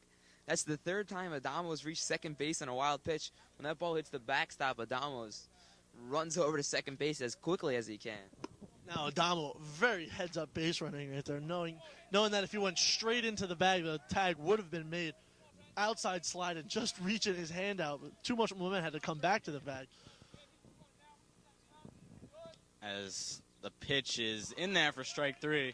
I was going to say before that strikeout that by Adamo getting into scoring position, that would have been huge because a single would have driven him in. But Hunt coming back and getting another huge strikeout, that is his 6th of the game. And just like we said, it is a pitching duel here. You take out that first inning for Wayne Hills, they have yet to score since then. And DeMarco had that one inning where he gave up 3 runs. So you take those innings away, and both pitchers have given up no runs. I don't know who's batting. As Ramapo will be looking to take their first lead of the game. And DeMarco's just got to hang in there, pitch tough. We're going to the top of the 5th inning. 3 more innings to go, and it's a 1-run game, 4-3. Now we're getting down to that stretch to show you what makes or breaks pitchers. I mean, you're going to start off in a couple good innings, but it's endurance and how they hold up in the later innings when the game could be on the line. That's what makes a pitcher better than just average. So see, DeMarco still throwing hard, still looking like he has a lot of confidence, going out there and just trying to hold this 1-run lead here. Now in the major leagues, what you notice from the really good pitchers, the outstanding ones like Randy Johnson, Greg Maddox, Pedro Martinez, is when you get them early. And the the way they pitch is later on in the games, they're almost unhittable to these batters because they really start getting a feel on how to pitch, and hopefully DeMarco can do that. And due to DeMarco's great control, and not that he throws that hard, that's a benefit for a guy to go late in the game because he's still going to throw it with the same speed as he does in the first inning, and he's just going to get stronger as the game goes on. Whereas a guy who throws real hard might lose his velocity, and he won't be the same pitcher late in the game, but DeMarco can be throughout a full 7 innings.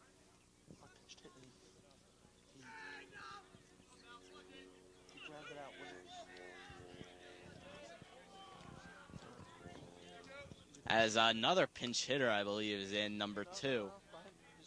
No, Jason Pullman, the 9-hitter catcher. Pullman had that crucial error advanced on.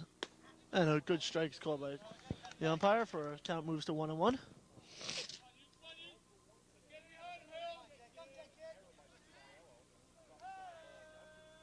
And it's in the dirt for ball 2, and we are sprayed with dirt as that pitch just kicked back a whole bunch of rubble at us.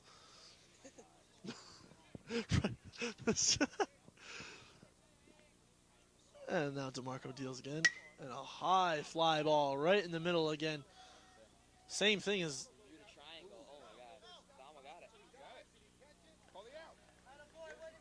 And a Damo making a very nice play. The Bermuda Triangle pops is kind of down.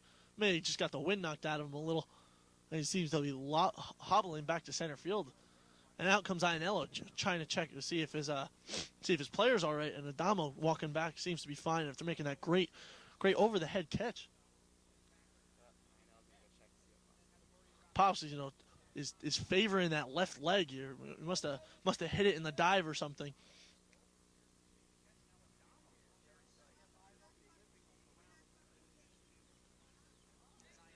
Pignitello checks with Pops, and Pops, Pops is a tough guy, very quiet, but he's solid. trying to, doesn't want to be taken out of today's big game. So Pignitello trots off the field as he finds out that his players are okay. And Pullman, that was very similar to his first at bat where Steve Aiello just dropped it. But Adamo was there making a very good play. And we now move back to the leadoff. Brian Shapter. Again, what Pullman did in his 2 at-bats, he's hit it in pretty much no man's land as DeMarco deals, and it's popped up. Monahan, they're looking for DeMarco. The pitcher takes it. You don't usually see a pitcher field a pop-up like that, but DeMarco wanted it at the out, so he took it himself. But when you hit it in between the shortstop, center fielder, and left fielder, it's a dangerous play because no one knows who's going to get the ball, and you're all just running to try to get under it, and that's why collisions will occur very often in those situations. So with that one, Monahan, what a catcher's supposed to do is when those pop up straight up like that, he's supposed to turn his back to the field, turns back to the pitcher's mound, helps him adjust with the change a little. But DeMarco got a good jump on it, called off Brendan, and made the easier catch. The count is 1-0, and after DeMarco throws the first ball. Second pitch, good, hard fastball.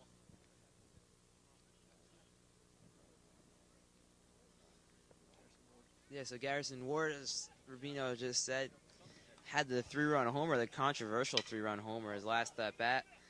Ball hit to Albanese. Albanese gets in front of it, fires it over to first base. Nice inning right there for DeMarco. 1-2-3 as Wayne Hills now going to try to build on the 4-3 lead to have only 6 outs remaining for the Ramapo offense. DeMarco, besides that 1 inning with the error in the outfield, has been solid all day today, showcasing this fastball, changeup curve, everything, painting the corners, working inside, doing everything right today.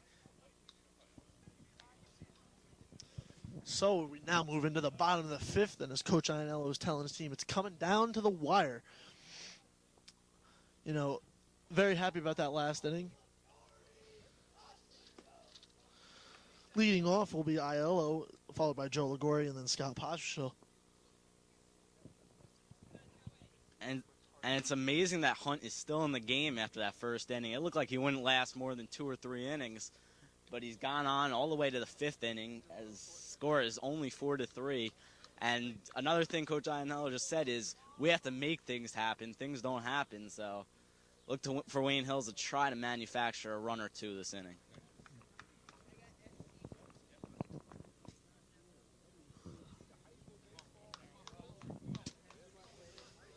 So Steve Aiello, probably hits the ball harder than anyone else in the Wayne Hills Patriots. Led the team in home runs last year. I think he had. Do you remember how many home runs he had, Dan? Last year? Yeah, I think he led the team. I think he had 4 home runs. He had 3 and 4 at bats last year, I remember. Yeah, he had 3 right away, and he slowed down the pace a little bit. I don't remember how many. He might have 6. Yeah, he might have had 6 or 7 home runs. But I'm pretty sure he led the team in home runs.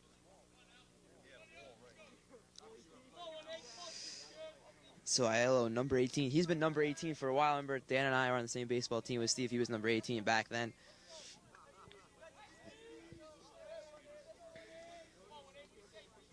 So Hunt's pitch to Aiello. Curveball over the plate for a strike. Nice curveball right there. Aiello looked like he was taken all the way.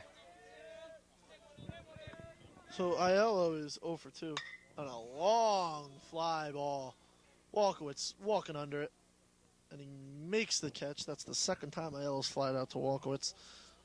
And he just missed that one. You know, a fraction of an inch better, and he would just launch that one to the cheap seats. Shooter's definitely getting stronger as the game went on. He was very shaky first inning, as well as the second. And then third, fourth, so far, 1 out here in the 5th. He's been very solid, keeping Ramapo in this game. Hunt's first pitch to Ligori in there, right over the middle for a strike. Well, Hunt, unlike DeMarco, is an inexperienced pitcher, so it took him some time to get adjusted to this big game. DeMarco, the veteran, came out strong right from the get-go. Hunt took him that first inning to relax, as there's another one in the dirt. He has thrown a bunch today in the dirt. Has at least 3 wild pitches, but, again, no runs since that first inning. Yeah, Hunt's got probably more than 3 wild pitches. He has 3 against the Damo by himself, or Damo advanced to second base. So another one in the dirt, and the count moves to 2-1. Ligori is 0 for 2 on the day. He struck out his first at bat and grounded to the shortstop on the second. Ligori, the second junior on this roster that is playing today, hoping to show Coach Danielle that he has the ability to continue to play varsity and get a good hit here.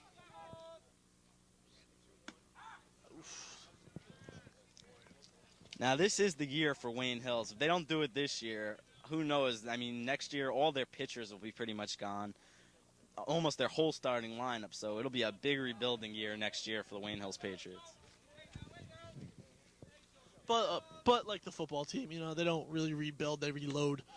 And as Ligori goes down swinging, that is the second out of the inning.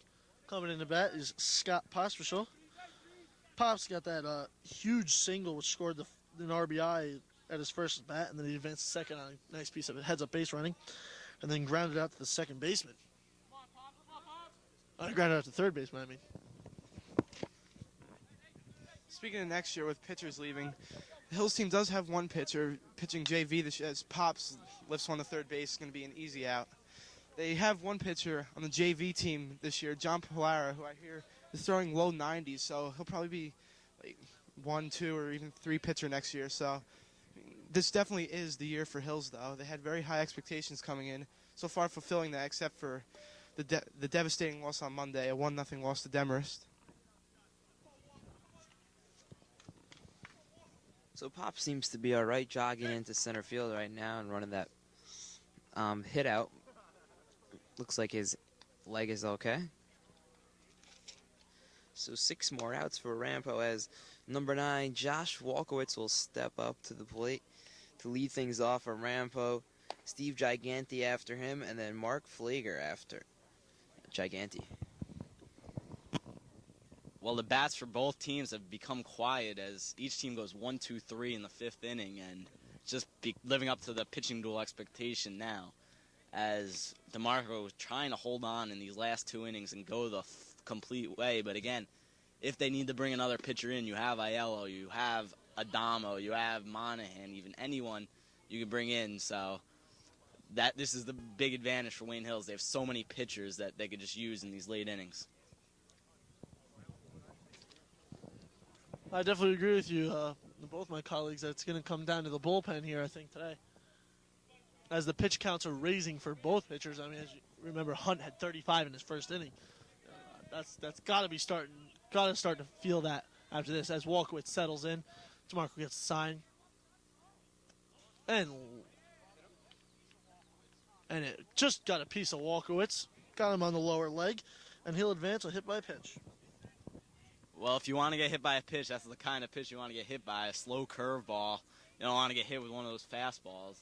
And Walkowitz gets on base to lead this inning off. That's huge as the tying run moves in to first base.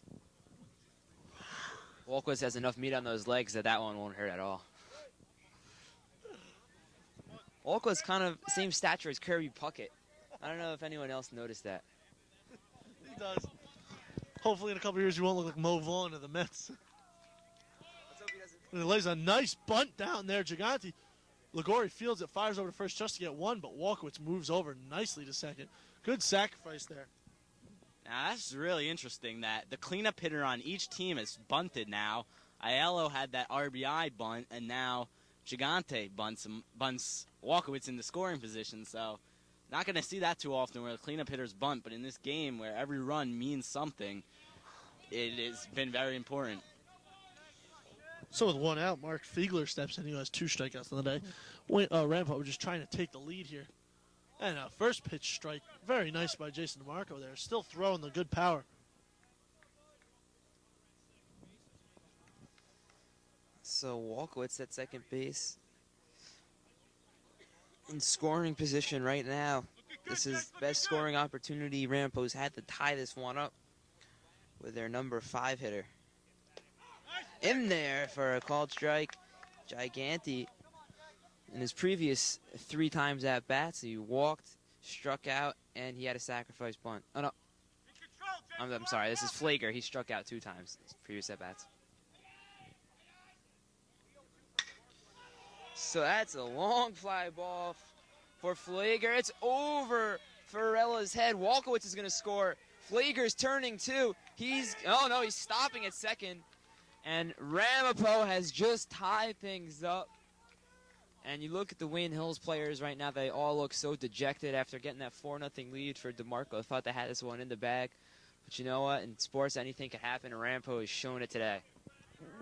And again, you got to say that turning point in the game was that fly ball by Pullman that hit off Aiello's glove and fell in, which led to 3 runs in that inning. And since then, it's been Ramapo's game as DeMarco gets one by Gilmore for strike 1.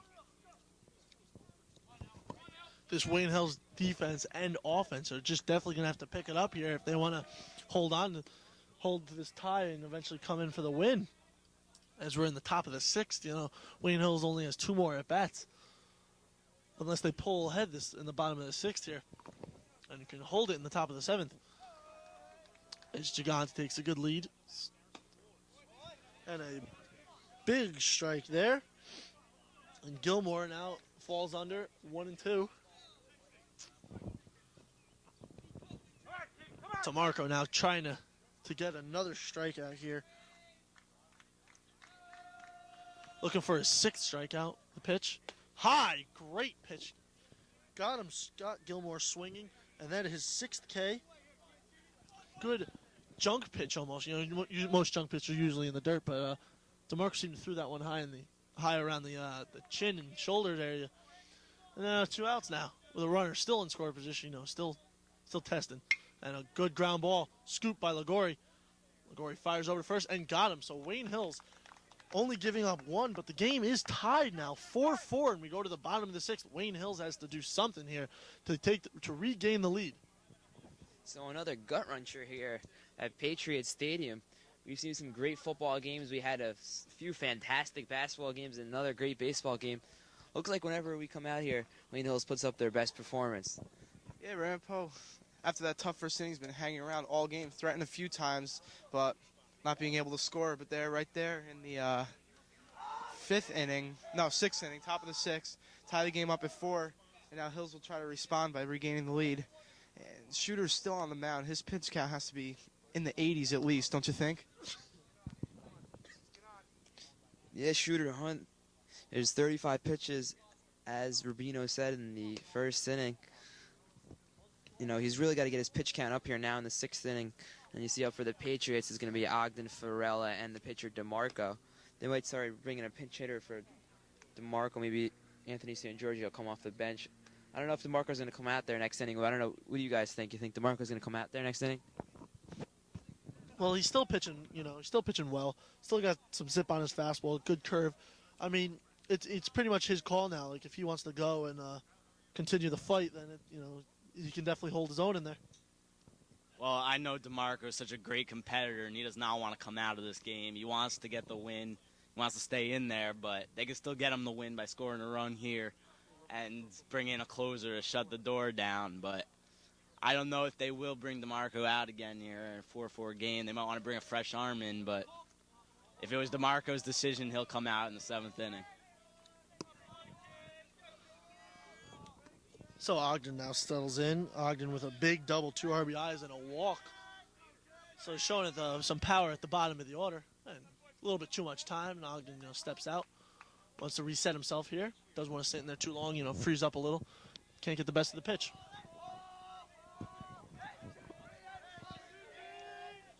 Whoa! Almost hit him right there. Ogden didn't look too happy. The pitch inside. They count 1-0 right now. I thought that was 2-0. 1-0 his first pitch. So Hunt's 1-0 pitch. Another one inside. That time it hit him. And Ogden will take first base. Leadoff batter gets to first base. High percentage of scoring, especially in high school baseball. Ogden took that one right off the rib cage. Just barely flinched and threw his bat and went down. We have pinch runner Anthony San Giorgio. High-speed runner here for the Patriots. Looking to make something happen as Farrell lines in the bat. Well, that is, again, what Wayne Hills needed is now Farrell might be looking to bunt San Giorgio over, or possibly the speed San Giorgio has. He might just try a straight-out steal. But top of the order now, Damo will get up in this inning, barring a double play. So this is huge for Wayne Hills. So John Farrell trying to get his first hit of the game. He's 0 for 2 with 2 strikeouts. Just cannot find Hunt's number here. San Giorgio taking a big lead. Lines down a bunt and pulls back for he calls the ball. Very good. Good eye on that one. Saw that it was coming out. Couldn't get the best of it, so he pulled back and takes ball 1.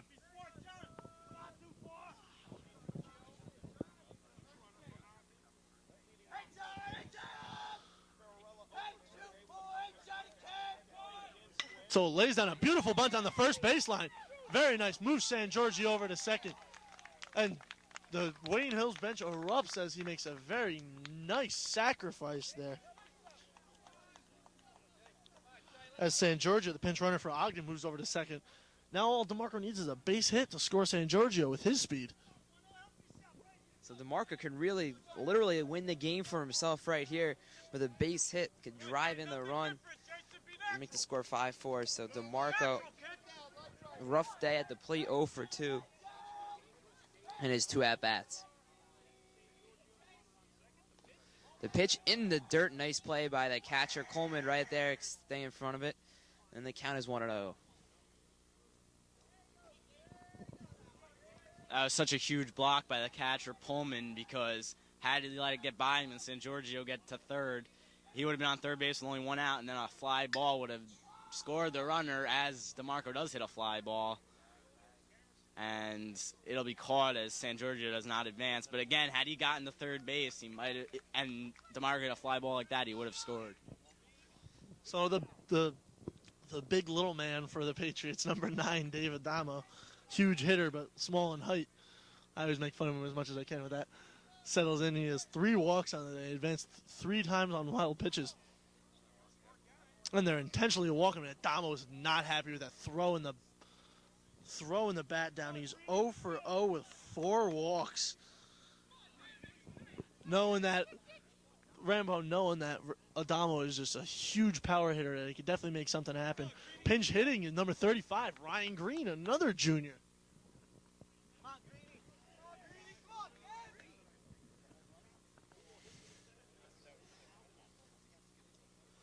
So Green coming into pitch hit.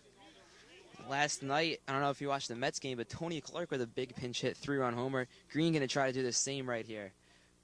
2 guys on base for the Patriots. The score is 4-4, 6th inning.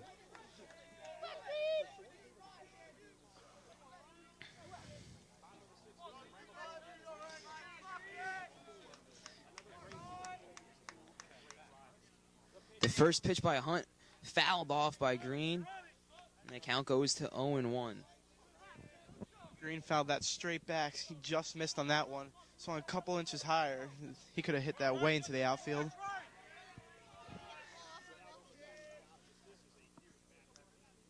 So this could be the biggest at-bat of the game with big number 7, Brendan Monahan, on deck. They do not want any part of him. So if Green gets on base, even if it doesn't score a run, just draws a walk or something, be a huge at-bat for Ryan Green.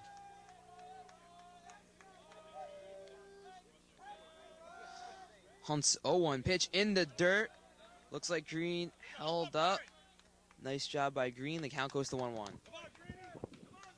Now, even though this experiment with the Damo has worked to a sense where he's been walked 4 times, he hasn't gotten anything to hit, and that could be a bad thing, as he doesn't have the protection in the lineup. Had he bat third, he might not get intentionally walked with Monahan behind him, but that is why he's been not even getting any pitches to hit, as there's another ball to Green, and this is the worst thing that Hunt could do is walk Green. Count moves to 2-1 here. Greeny trying to make a name of himself in the varsity level here. Trying to just get on base at all costs. Oh, and it hits him. And that's the second batter in this inning that Hunt has hit. And the bases are now loaded for Wayne Hills, one of top hitters, number 7, Brendan Monahan. So Hunt unraveling right now as big number 7, Brendan Monahan steps to the plate. All-star catcher for the Patriots. Shooter cannot be feeling good right now with Monahan at the plate with bases loaded. Can't pitch around him because a run will score in the bottom of the 6th inning. And if you pitch to him, he has a chance to drive in 4 runs with 1 swing.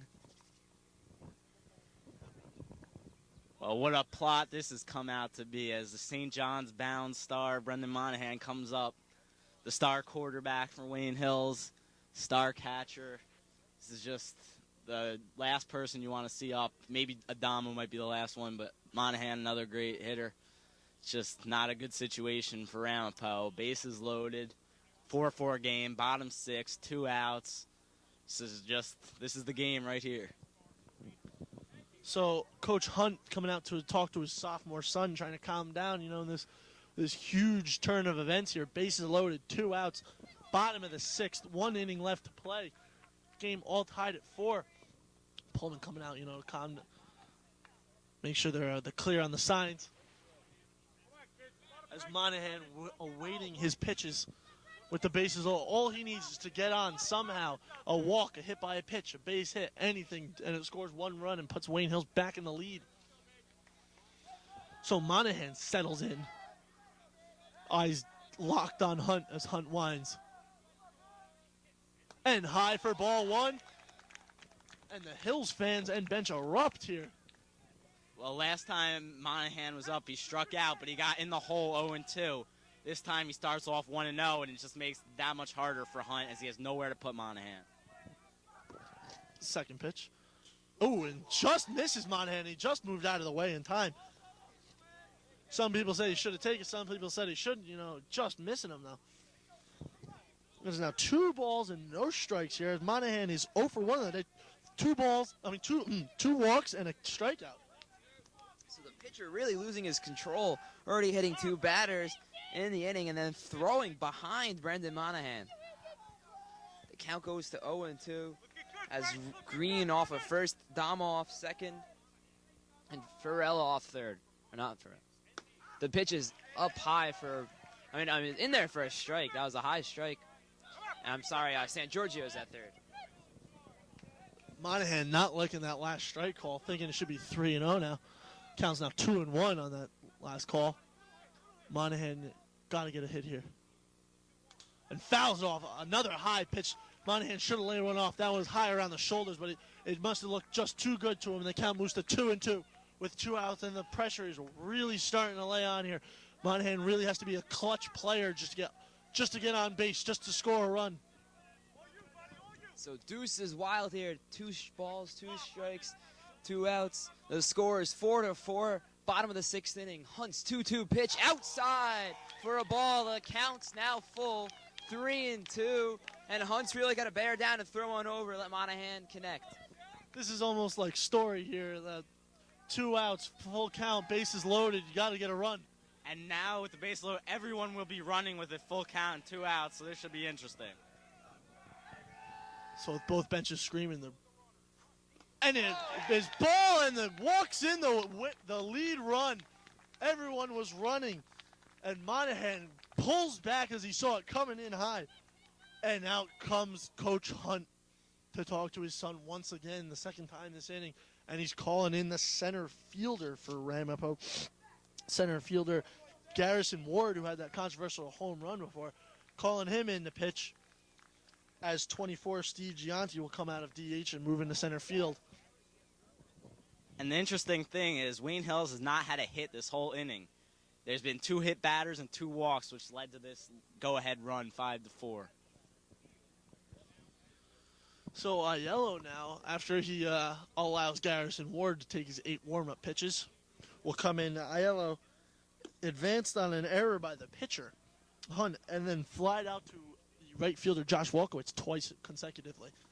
So now he's looking for a chance. Monahan getting an RBI,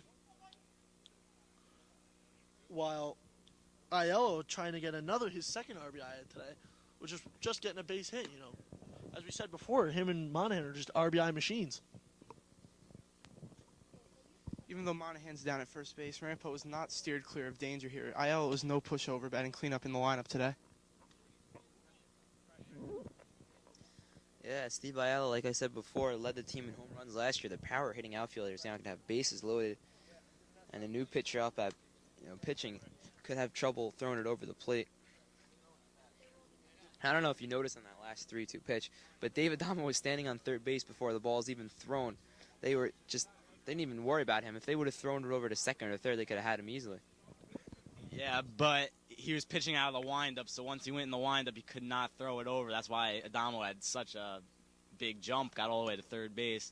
He wanted to make sure he got the pitch over, even though he didn't. That's why he didn't pitch from the stretch. So those of you just tuning in, it is Wayne Hills versus Ramapo here at Patriot Stadium. It is the bottom of the 6th, 6 out of 7 innings played already. The score is 5-4.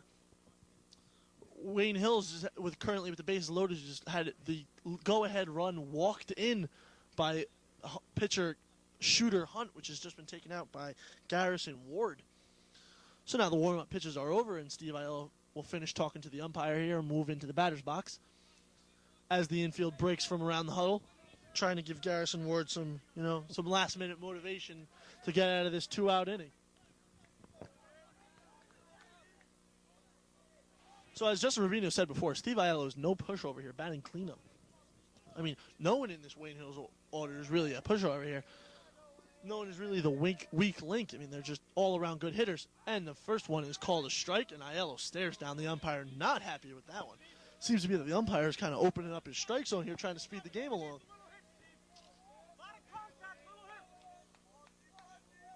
The second pitch, Aiello ground ball, and great play by Garrison Ward, jumping, making a good stab, thrown over to first, and Aiello goes down. That ends the inning, but Hills has the 5-4 lead.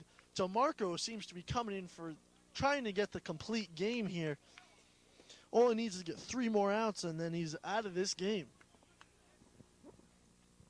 Ward showing great composure there, coming in, not throwing a pitch all game, and still being able to get out the cleanup hitter there. But Wayne Hills did come through with a run in that inning, so they're going to go in to the top half of the 7th with a 1-run lead.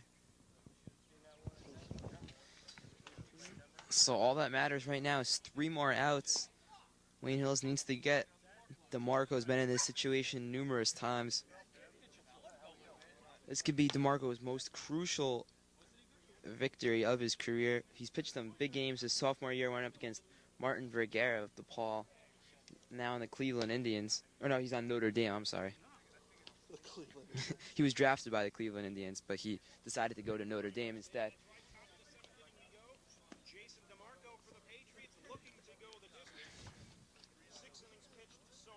Here comes Monahan, making his way behind the plate. So it's going to be 8-9-1 for Ramapo. Number 12, the pinch hitter. Still forgot his name. We heard it once. It's like Lucerama, something like that. He's the pinch hitter for Kuzmic. Yeah, pinch hitter for Kuzmic, number 12. So there's a huge crowd today for both Ramapo and Wayne Hills today. It's, you know, this rivalry always brings a good crowd, which is standing room only today. As we see behind the backstop is full, or down the both foul lines is full. So DeMarco now trying to go the distance here, a complete 7 innings, pitching a gem, but just had one rough inning with that controversial home run. And the first pitch is a strike. DeMarco still having some zip as Monahan slipped out of his hand, threw it over the pitcher. It's just by accident. It's all right. DeMarco and gives him a good laugh.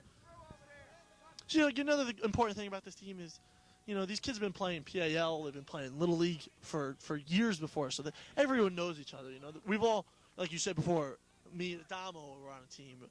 You know, our Little League team won the District 2 championship. Me, Damo, Ogden, you know, that's what makes, you know, everyone's all real good friends. So that, you know, that makes you like a stronger unit as the count moves to 2-1. Well, I think that really helped the football team is the chemistry. As DeMarco's 2-1 pitches, hit to shortstop. Damo takes a funny bounce, throwing from the hole. And he's in there, standing play by Paul Ogden and the scoop, and a great throw by David Damo. Paul Ogden, a great play. The ball took a nasty hop off the lip of the grass. Damo adjusting, crossed his body throw. Ogden was in a complete, almost a full stretch, just having his toe still on the bag. Great scoop. Excellent concentration by the first baseman, Paul Ogden, and by the shortstop, David Damo. What a great play on both ends right there. It took a really funny hop off the dirt right there. Damo stood in front of it, fielded the ball, and threw it from the hole. Strong throw, tried to get as much out of it as he could, and Ogden did the rest as DeMarco gets ahead of the hitter, 0-2. Coleman, the catcher, is 0 for 3 on the day. And in there for a strike, the count was 1-1. It looked like it did say 0-2. I'm sorry. So the count's now 0-2 with 1 out. So DeMarco looked for the high fastball as we've been using all game. And there it is. And foul tip of Monahan holds on for strike 3. Great heads-up play. And there are 2 outs now and 1 out away from a complete game by Jason DeMarco, holding off for the victory of 5-4. Well, the defense from Wayne Hills doing a great job here in this last inning, trying to shut the door down. Monahan holding on to the foul tip. That's a great play there. Heck of concentration. Then you saw the play before with Damo and Ogden just coming through in the clutch as Wayne Hills, as DeMarco starts off the leadoff man, Schweiber, with a ball in the dirt.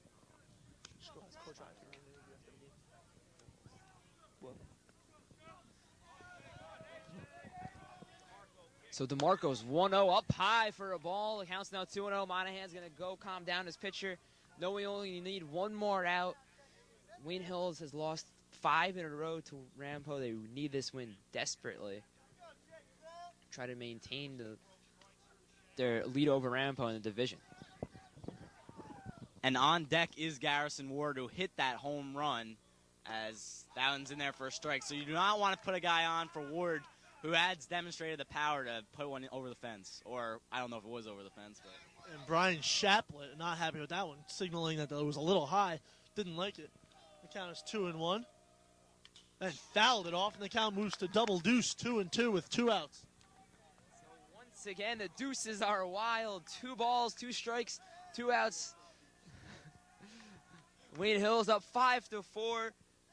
Top of the 7th here. DeMarco, the 2-2 pitch, up high for a ball. The count goes full. So the count full, 2 outs, no one on.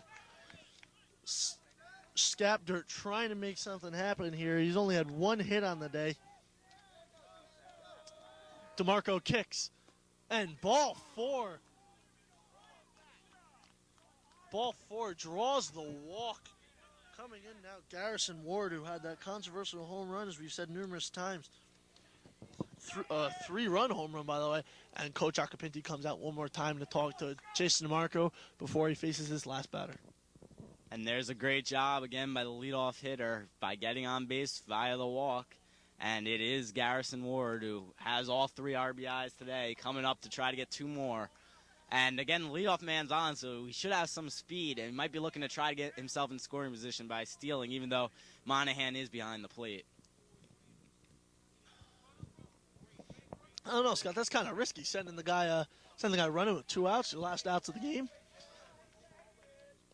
And it's in there for a strike. One is it? Oh, crackles Brendan Monahan's glove.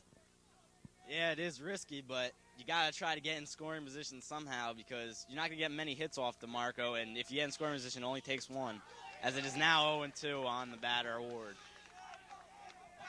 So on deck is Josh Walkowitz, trying to get his at-bat here. Garrison Ward is now 0-2. DeMarco looking, he winds, and a little outside for a ball 1.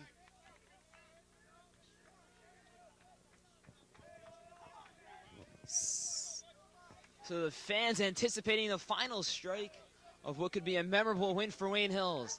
The count 1-2. DeMarco is going to step off the mound. Now he's back on the mound staring in. He's ready. The set. And it's just ripped foul. Just got a piece of that. Ward staying alive. The count stays at 1-2. So DeMarco looks in. He's ready. From the mound, the pitch is ripped into center field. The Damo makes the play.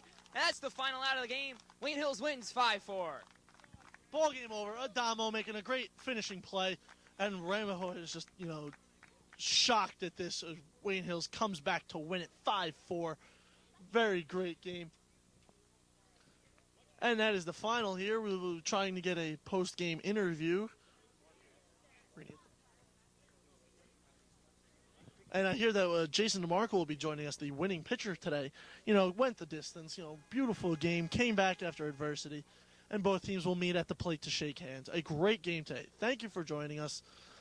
For Scott Sanfilippo, Justin Rubino, and Mike Rudner, we will be signing off until we go to the interview. Well, this was just a great testament to Wayne Hills. They let the lead slip away. The Ramapo tied the game up at 4, but they held on to win by scoring in the bottom of the 6th inning. They didn't even get a hit in the whole 6th inning, but 2 walks, 2 hit by pitches, and they scored the game-winning run. Brendan Monahan, the RBI.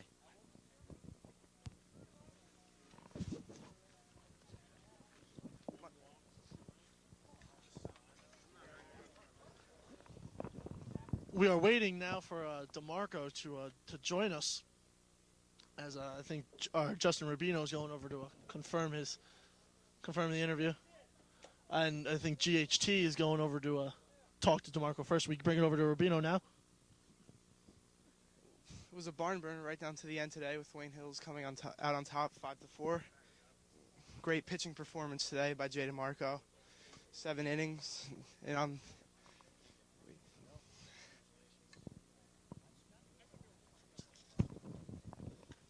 Again, DeMarco goes the complete game to get the win, 5-4. Just all-around great game by Wayne Hills. Damo did not even get a pitch to hit all day as he took 4 walks. But that was huge, just getting on base to start the game off. They manufactured that first run, scored 4 runs in the bottom of the 1st inning, jumped out 4-0. Ramapo came back to get 3 runs later in the game on a 3-run home run by Garrison Ward that seemed to be a ground rule double, but it did go over the fence as here comes Brendan Monahan. Brendan Monahan, catcher today. Great game today. So what were your thoughts of today's game? What was the talk of the bench as the game progressed? We knew we just had to stay in. I mean, we came out big in the first inning, scored 4 runs, but we kind of hit a lull after that. We didn't really score anything, but, I mean, it's Ramapo, such a big rival, and we had to stay in the game. We knew that. Now, after that controversial home run right there, what was Coach I saying to you in the huddle in between innings? I don't know. We were a little rattled with that. We didn't think that was a home run at all, but, I mean, he likes to keep us composed and wants us to stay focused on everything no matter what happens. So. And DeMarco pitched a gem today. Did you talk to him before the game? Like, how's he feeling? Was there any doubt that he couldn't go the whole game? No, he always knows he can go the whole game. It's just a matter of if he comes out and does it. But he came out and pitched a great game for us. All right, thank you for your time, Brendan. Brendan Monahan, catcher for the Wayne Hills Patriots. And we are now waiting for Jason Marco to finish his interview with GHT, and we are looking for someone else to get an interview with. Looking around, I see Rick Pignitello over there. Plays for Florida Atlantic now. Center fielder, as I said before, Mr. Center Field, kind of went everywhere. And here we are at Patriot Stadium, Jason DeMarco. Jason DeMarco talking with GHT right now. Coming over now is Rick Pignitello. Rick, thanks for joining us today. I said before, Mr. Center Field, you track down everything. How's it going at Florida Atlantic? It's not going that bad so far. Right now I'm a red shirt, but looking to transfer somewhere I could play, better opportunity, because we have a lot of outfielders. So. What schools will you be looking at? Florida Gulf Coast and also a couple of junior colleges around there because usually I get a lot of playing time there. Definitely like the Florida area? Oh, I love it. Weather's great, coming up here. Heard we had some good weather actually lately. Actually, we had a pretty good span. Yeah. Well, weather's great for baseball, so that's why I'm staying around there. All right. So what were your thoughts of today's game? Today's game was great, actually. Should have won by a little more, actually, because of that little misunderstanding in right field. But it's great. It's great to come back to seeing them beat Ramapo. It happens. It happens. All right. Thanks for joining us, Rick Pignitello, former center fielder for the Wayne Hills Patriots. No problem. Thank you. And that will be all as Jason DeMarco will finish his interview with GHT. Signing off once again for Scott Sanfilippo, Justin Rubino, and Mike Rudner. This is Dan Scillieri. Thanks for coming and joining out the game.